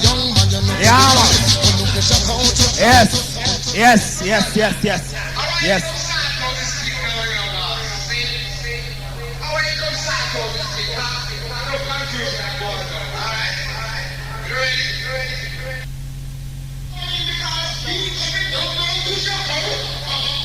Come on.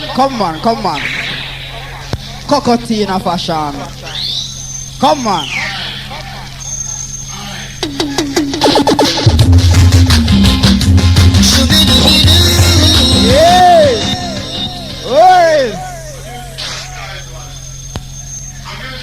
Yeah.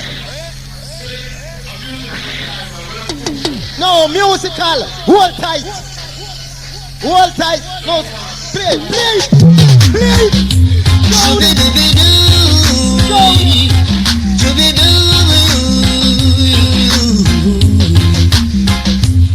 I'm on the lonesome side of blue, right next to the lonely man. Okay, so mama tell me, papa tell me what I'm to do. Yes, this is a high power sound, so don't try nothing. We never get to play. See? Two time now.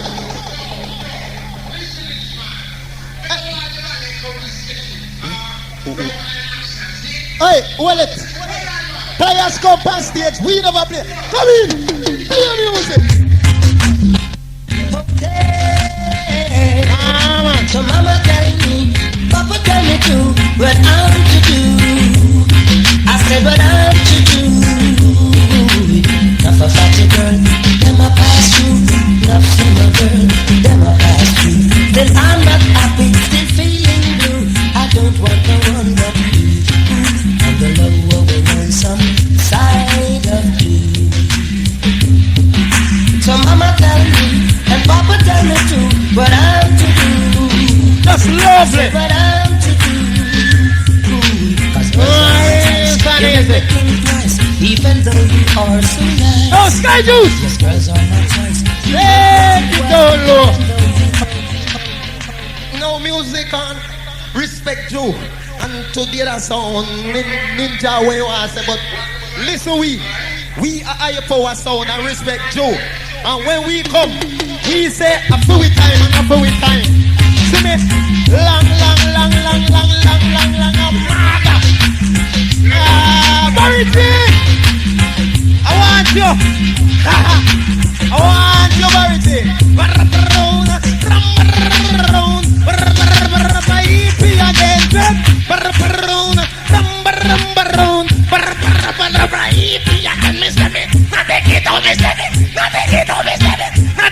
me, say me, nah take it out.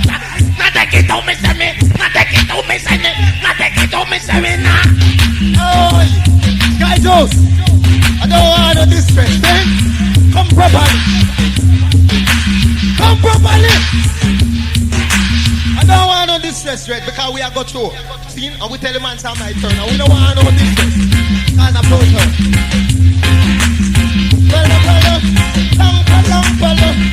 Pala, EP again. Pala, EP again. Me knew a little girl by the name of Suzette. Every time me see the girl, me started to fret. Says there's a drinking coming live and direct. Me one day sit down on me veranda. Sight the little girl just pass from me corner. Me a fish up and shout, come here little daughter. Beg you little away your pee-pee holder. Little bit to say we can undercover. Little bit to that make it climb over. But me nah take it up, me say me. Nah take it up, me say me. Nah take it up, me say me. Nah take it out. Say no matter how she ball out, how she shout out, nah take it out. Coulda scream out, we nah take it out. And we push it from the north and we nah take it out. And we push it from the south and we nah take it out. Coulda in a damn mouth, say we nah take it out. And we push it from the east and we nah take it out. And we push it from the west and we nah take it out. We say, nah take it out, we say me. Nah take it out, we say me. Nah take it out, we say me. Nah take it out, let it out. Nah take it out. We nah take it out. Nah take it out. This is the nation and the youth of Barity. Do you know we are by me from Portland, him from St. Mary. But the two are we together in a category. But the two are we together in a no style. Can me catch a little girl with them car Shirley. When you check it out, she get pure agony. Single after that, she just a ball murder. Hear her Barity, I kill you, I go kill me. When me push it from the north, then the girl start fast. Push it from the west, and she just say me at the base. Push it from the south, that she want in her mouth. Me inna the dance and me talk about and not take it out, come follow me. Not take it out, me say me. Not take it out, we say we. Not take it out. Not take it out, we say we. Not take it out, we say we. Not take it out, we say we. Not take it out. So me not take it out until me ready and done. That the time they know say the yard man come. Haha. Not until me ready and done. Haha. No, sound boy, just cool car 2 a 3 for 3 we a play. You might a play 2, but just cool car we rule. See what I mean? When the girls they take it out at that time, you be put it in further. Bombastic. Count your bank on the money every time. Some man nowadays don't buy woman, some man nowadays don't buy woman, some man Reload my selector. Poof, poof, poof. Sound boy, yeah, Batman or a poof. Just cool here. Yes, man, and we roll this year. Yeah, man, just easy. Bombastic. when man just stop put money down the euro bank. When they laugh out. Enterprise. Euro bank on the money every time. Some man nowadays don't buy woman, some man nowadays don't buy woman, some man nowadays don't buy woman, some man nowadays don't buy woman. Some man nowadays don't buy woman. That's the way the money go. That's the way the money go. That's the way the money go. In a year, bang, bang, bang, bang. That's the way the money go. That's the way the money go. That's the way the money go. Say in a year, bang, bang, bang. Anytime them hungry, anytime them hungry, anytime them hungry, them can go back or try. Every bank calling money, every bank for money, every bank calling money, and it no for money. Anytime them hungry, anytime them hungry, anytime them hungry, yes, them in a misery. Sit down and a fret and them a fret and them a worry. Woman they hired and pity they hired hungry. Them no have no money, them no have no money. Every bank take it, every bank him not refund it. But if them did take it, if them they could take it, if them did take it, go back and go bank it. When them hungry, them coulda go back at the bank and draw it. But every bank take it, every bank now go give it. Every bank go refund money, every bank go lend money. Some man nowadays a buy woman, some man nowadays a buy woman. Man nowadays a buy woman, some man nowadays a buy woman. Man nowadays a buy woman, some man nowadays a buy woman. That's the way the money go. That's the way the money go. That's the way the money go. Say in that every bank, bank, bank. That's the way the money go. That's the way the money go. That's the way the money go. Say in that every bank, bank. Hold up your hand because you're proud of your ear bank. Y'all take it, kick up your foot because you're proud of your ear bank. Can you drive? Yes, I do your ear bank. How's your walk, girl? I do your ear bank. And the car, no, you're weird. Yes, I do your ear bank. You a fly, go a New York, do your ear bank. You go a Arcade regular, do your ear bank. You go a Princess Street regular, do your ear bank. Look how you trash and you're sexy, do your ear bank. Look how you big up in a bad day, do your ear bank. Man nowadays a buy woman, some man nowadays a buy woman. Man nowadays a buy woman, some man nowadays a buy woman. Man nowadays a buy woman, some man nowadays a buy woman. Pattern supermarket and come fresh for the version. Cause you know so when we come with a long bonnet. Yes man.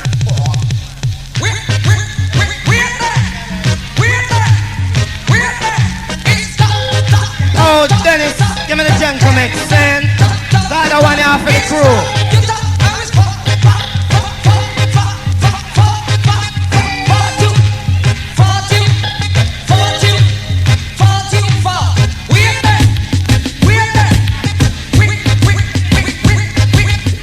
All of me virgin them a remove the star.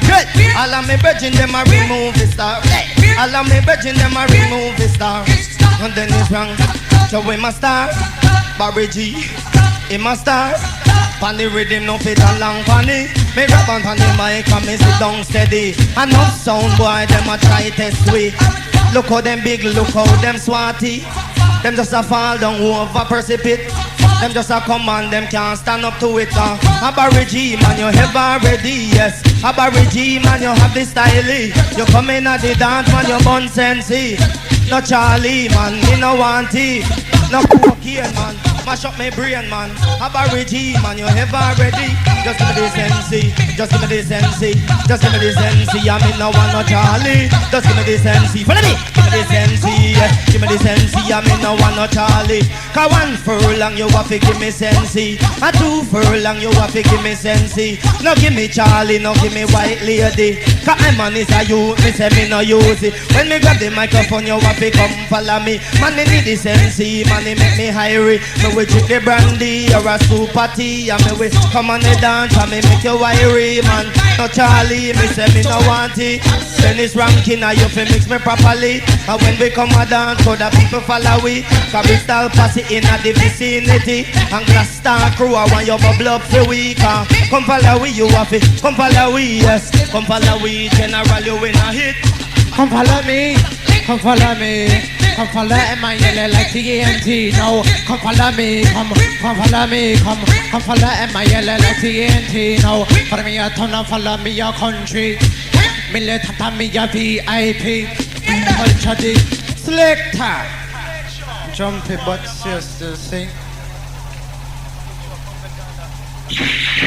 No in tune to the mic, sir. Yes.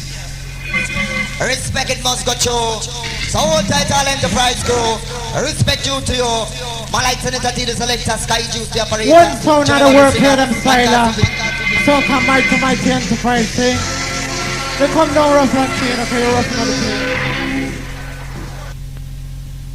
clean. No, you're back in tune to the bound sound like that the enterprise. No, Skyjuice don't put it down yet because I want to tell them what I want. Every man play a dub plate from night away from enterprise. Now my brethren come from way down in Jamaica, me and him sit down in the yard and you know we cook cow food soup. And this is what in doing in my kitchen. Skyjuice, come! Kitchen. Now there's one can come in, come express your feelings. Oh, no black people this man like Leslie Thunder. Enterprise. No, Senator D, big up your chest because you're big. If a ranking, you know, so you rule. No, sensitive, you know, so you mix me every time. Stick a banter, now it's gonna just go and hold on tight. No, let's let Thunder and General go sit down. No, just How come in Thunder? Thunder is here a long time. The only sound of the land. Enterprise. Hear it? Enterprise sound. In my kitchen. You're a sweet Come again. Right. You see it when we are talking about? We know a touch to play from night and see it. In my kitchen, we are cook out food soup. Don't know. Him come here, come spar with the whole of we smoke sense me now. Jam to tun and thing. Come again, selector. Splendid. Now there's one can come in, come express your feelings. Nah, tell you. people this dance can't nice without enterprise. Enterprise. No, Senator D, big up your chest because you're big. If a ranking, you know, say you rule. No, Senator, you know, say you mix me every time. Stick a banter, now with you, and just go and hold on tight. You let's get on down there, I'll go sit down, and just thunder. How come you thunder? Thunder is here a long time. Enterprise, Enterprise, Enterprise, Enterprise, Enterprise sound. Enterprise, pump it. Enterprise, Enterprise sound. You're a sweet sound and everlasting, yeah. Yes, you work more to me than you realize. And from the first time I listen, Enterprise sound break, it got me through the night. It got me through the night. So we do it, man. Nice and easy. Yeah. Now every sound need a DJ, and every sound need a time to play. So give me Enterprise, I need it right away, and don't delay. You see what I say? Skyjuice, that's you and come with part 2 because we have enough music. Do it out and come with part 2. Because we are going to show no if entertain people. Because when we play at 10 o'clock in the morning, people don't dance. And we are going to break it down after a while. See? Give me no, now. Skyjuice, come in.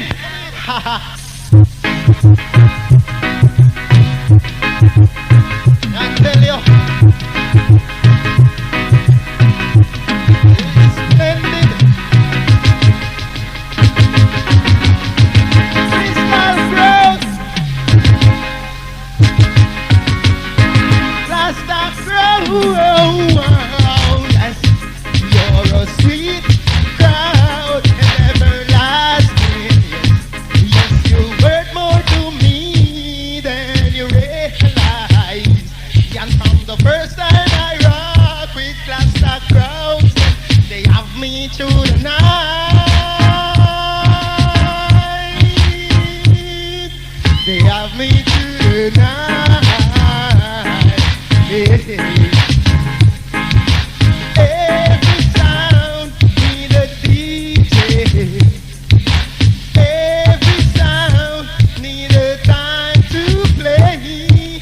Give me variety, I need him right away and down the lane.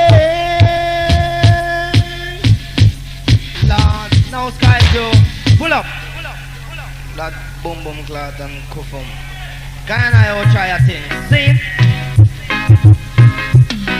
Now mix me low, Skyjuice, gently, gently. Enterprise and I walk down like together. Follow me. Enterprise and I walk down like so together. Where many sound boys are passing by. The greatest sound and I a lonely beggar. Why we're together, this sound and I. Why he should care for me will always be a mystery. He hold a dub plate in his hand and do am I. And so at times my heart can't help but wondering why we're together. This sound and I, this sound and I walk down Lines Road together. And all those sound boys, they're passing by. The greatest sound and I'm a lonely beggar. Why we're together, this sound and I. Oh yeah. Don't you know that the sound called Enterprise coming at the dance hall to make you feel alright. Yes, it's a rudely and me tape on the microphone. Yes, Enterprise will compliment you, take you home. Me number one sound, me number one sound. Come on and it's hardy. We only just begun. The party's not over. We got a lot of stone to keep. We've only just begun. The party's not over. We got a lot of stone to keep. Now, Skyjuice, I want you to come again with one more thing out of the kitchen. Not kitchen. Cooking cow food and dumpling. Let's let thunder. That was the one time. That was it for easy. Yeah, man. Lord of His mercy. Come here to the yard. Enterprise road. Come down. Come down. One come ten sweet. No one come ten sweet. One come ten sweet now. Come again. One come ten sweet. No one come ten sweet. One come ten sweet now. Come me say run, come follow me, run, come follow me, pass it. Run, come follow me, run, come follow me, pass it. Run, come follow me, run, come follow me, pass it. Run, come follow me, run, come follow me, pass it. Down the pass it, down the pass it. Everybody's phone line on the Enterprise. Down the pass it, come down. Put bye, you give me fair try. Put bye, you give me fair try. Put bye, you give me fair try. What am I do now? What am I tell me? Tell them can't stop. Long time me a DJ, and me not tell no lie. Could get no promotion, no matter how me try. You have some man, them a fun like a guy. Them know say you good, but they no want give you no blind. A friend them a boss and they no member. I know them put me a ship for Enterprise hi-fi. I never leave the prize and go to Gemini. No like no pirate and me no like no body guy. They come in the roots man dance and them a pose like a spy. They capture your lyrics and you can't ask them why. A boy test me, them and them friend them go and die. Me have me body guard and me not tell no like oh no. Put up bye. Put up bye. Put up bye. One go give me fair try. Put up bye. Put up bye. Hey, Joe. Pull up and come with the selection. No, we give up your whole look to date. Now, Skyjuice, come in, man. Now, sound, all sound, man. Understand. The family, we are the family. The family, we are the family. Yes, the family, we are the family. We are the family. Aborigi, inna the family. Ranking D, inna the family. Dennis Yardi, my name in the family, man. And me brother, they say my me brother come now. And me brother, the girls and me sister. When me come a dance and me in the family. I'm Aborigi, never trouble nobody. Grab the microphone, me have it and long funny. All the sound boy, man, them can't follow we. When we come a dance, with a different style. When we grab the microphone, we have it and long funny. Me say 1 furlong, no sound can't follow we. Me say 2 furlong, no sound can't test we. Me say this Aborigi and that a Dennis Yardi. That a ranking deal, that a gotta mix me. When we come in at the dance, we have to kill the party. And we hold on the rhythm, and we hold on steady. And every sound boy, them have to follow we. And we come in at the dance, we have it and long. Now selector, come down Yardi. Well, I have my singer upside me here again. And you remember last week Saturday night when we boom up the place all day like sunshine and come in and the people still there. Ha ha! You see me? Long and lengthy. Be careful sing. Never try. Because my singer the side of me and me have to bring him in. You don't remember me, but I remember you. It's not so long ago. You broke my heart in two. Tears on my pillow, pain in my heart goes by you.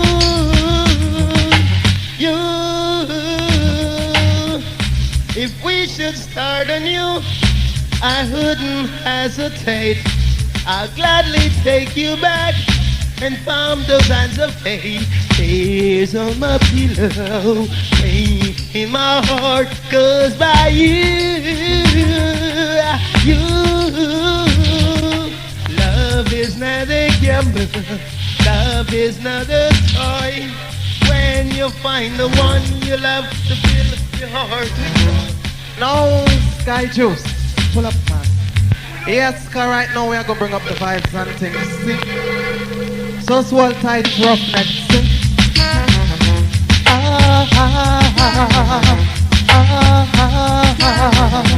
It's the brass sound. Cause it's the price we come be nice up to la. Better them chibling, better them chibling corner. Cause it's the price we come be nice up to la. Anyway we play, dance up around. Anyway we play, hey, dance up around. Now, along with Yadi and the one Skyjuice. You know this is enterprise, it's something brand new. Ah yes. Better than chibling, better than chibling corner. Cause it's the price we could be nice up to la. Better than chibling, better than chibling corner. Cause it's the price we could be nice up to la. Two sides of me, I know the one ruffian. And two sides of me, I the one general, yes. And I rudely made this a nice time. Rigging and jigging to the champion sound, yes. So come down ruffian because you know we had it on. And then it's Yadi, you know we had it on. Yes, enterprise, so we run down the stand now. To Mr. Rudy by the microphone stand. We come in and the dance up around. You're not so Rudy and the style of the show now, yes. You know, can't put it down anyway, can't put it down now. Can't put it down anyway, can't put it down nowhere. Can't put it down anyway, can't put it down now. Can't put it down anyway, can't put it down. No, the microphone there, I mean, can't put it down. Cause they ruffian in my feel let off the whisper the crowd. So just jump and spread up, catching up on microphone. Let they jump up, sign that they going around. And you know the enterprise that they talk, and they, we are the talk, they talk, and they tone. Talk, they talk, and they talk, they talk at the corner. Talk at the tone. No, because the shoes your jacket and trousers put on your crown. And come and dance with the paper, listen at the break sound. It's a ruffian up on the quick microphone. Yes, a ruffian, you're proud to bring the vibes up. Yes, a ruffian, you know you're ragga rough. Spinning it up the car, you ragga rough. No, vibes just stop because the vibes just stop. No, my selector. I love my selector. Come down, I love first time. So hold tight, all enterprise crew. Yes, Skyjuice. Respect you to you. My light senator, the selector, Skyjuice, the operator. Yes. The man, hold tight. The man like Tonality selection. Clear the air, man. The operator, general singer. Clear the air, man. Dennis Rankin is hold tight, God love on you. Respect 150%. No, I play the whole one we are playing now, so year up to later come. Quality selection. Enterprise sound. Rough in the nation. Rough out business, man.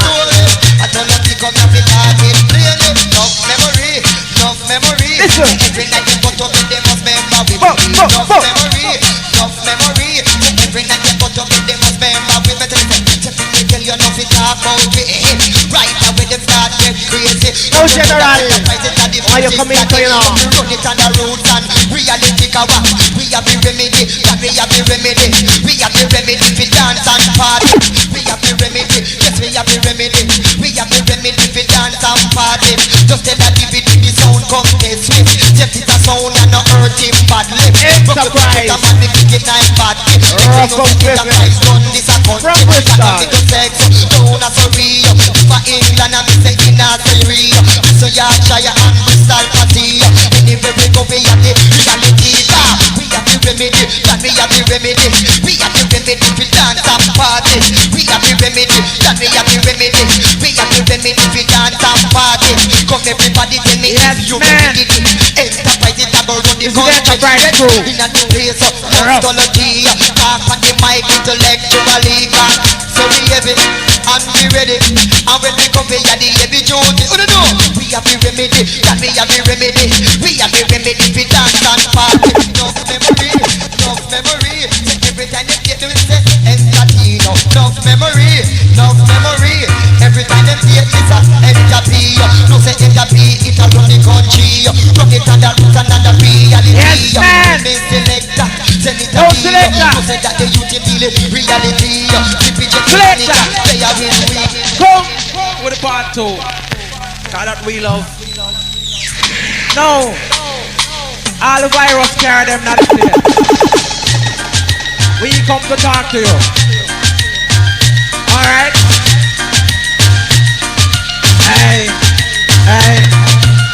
Ring ding ding ding. Ring ding ding ding ding. ring ding ding ding, ring ding ding ding ding. Go get the choke, rock go get the choke, go get the choke, go get the virus choke. Go get the choke, rock go get the choke, go get the choke, go get the virus choke. If you have the virus, why you? If a man you a feel up, if you don't love woman, and you love man bottom. On my way for make me girl name precious. We did arrange to me, that they must stir me down. I was 10 minutes late, some decide to hurry up. But to my surprise, me buck up in a bad luck. Give me neck and know the virus now. Me buck up, it stop on me foot and the back open up. When me see when I do chop back in the sick, me stomach. Why that why me eye them open up. 200 miles I know me heart rate speed up. Here pan me head, no attention turn up. Pan me get shot, I break like me just done. Follow me, come! No Skyjuice, hit again. So Barry G, one piece right. Yes. Now how far me come from to hear that lyric, yeah. Yes. Come follow me one. Come follow me one. Come follow me one. Come follow me one. Not touch it, do not touch it, not touch it, Charlie. Not touch it, Charlie, now the white lady. Come follow me. Not touch it, do not touch it, do not touch it, Charlie. Not touch it, Charlie, now the white lady. People in a class, I want you come follow me. No man, me come fi tell your story. Me have no youth man, where them call him Danny. Me know this youth man, where them call him Danny. He mess up him head up on the damn Charlie. He mess up the head with the white lady. And little after that, and him a tell me story. No response, me say that me no response. You touch it Charlie and you turn you crazy. Me no response, me say me no response. You touch it Charlie and you turn you crazy. A long time me did I warn you. Me did I tell you to stay away from me. Yes, but now you gone turn crazy. And you touch it Charlie and white lady. But when you come in at the dance you feel listen to me. Cause Barry G well easy. And when me tell your story me not go tell you for cream man. You know what I have to help you. Cause me say not touch it, do not touch it. Not touch it Charlie. Not touch it Charlie, now the white lady. Come follow me. Not touch it, do not touch it, do not touch it Charlie. Not touch it Charlie, now the white lady. No one know yet and we no one nobody. No one know yet and we no one nobody. This is the singing of the mic MC. Song where you play now at the EP. Purple we living now with child taxi. Now go watch it and figure beg nobody. Enough you boy from Gloucester City. Them kind of you get wicked. Start up a white man and I got them money. Nickel of that they start suck them body. Nickel of that and them a sex them body. Them kind of thing I said is ungodly. Take it from a Dennis and a Panya. No one know yet and we know. No one know yet and we know. No one know yet and we know one no party. Video let them be affect, video let them come now. Video let them be affect, video let them come now. Video let them be affect, video let them come again. Video let them be affect, video let them. No they millet on me affect, video let them. Talking about them and them with their drugs problem. So they cook and they rock them in no such a problem. First rock them lick them in no such a problem. So they cook and they rock them just a run off all a friend. First rock them lick them in no such a problem. Cook and they rock fun to them best friend. When they drugs done them in a problem again. I feel run off the street and with them best friend. To them and know me are the original then. This one million top me set up on top of the version. This one million top me are your number one. Physically, rough physically, tough up in the echoes when they tight it. Tough physically, rough physically, tough up in the echoes when they tight and sit up. Push it up around me till they tip at the top. This one million to come in a skin and wrap up. But they make out the kids the phone to rub up. Girl come to me and fish him with the run up. Rub up the girl and the one. It's in the crib, till I shut up. Slitter. This call and select wise for we are on things, see? Things no wrong way.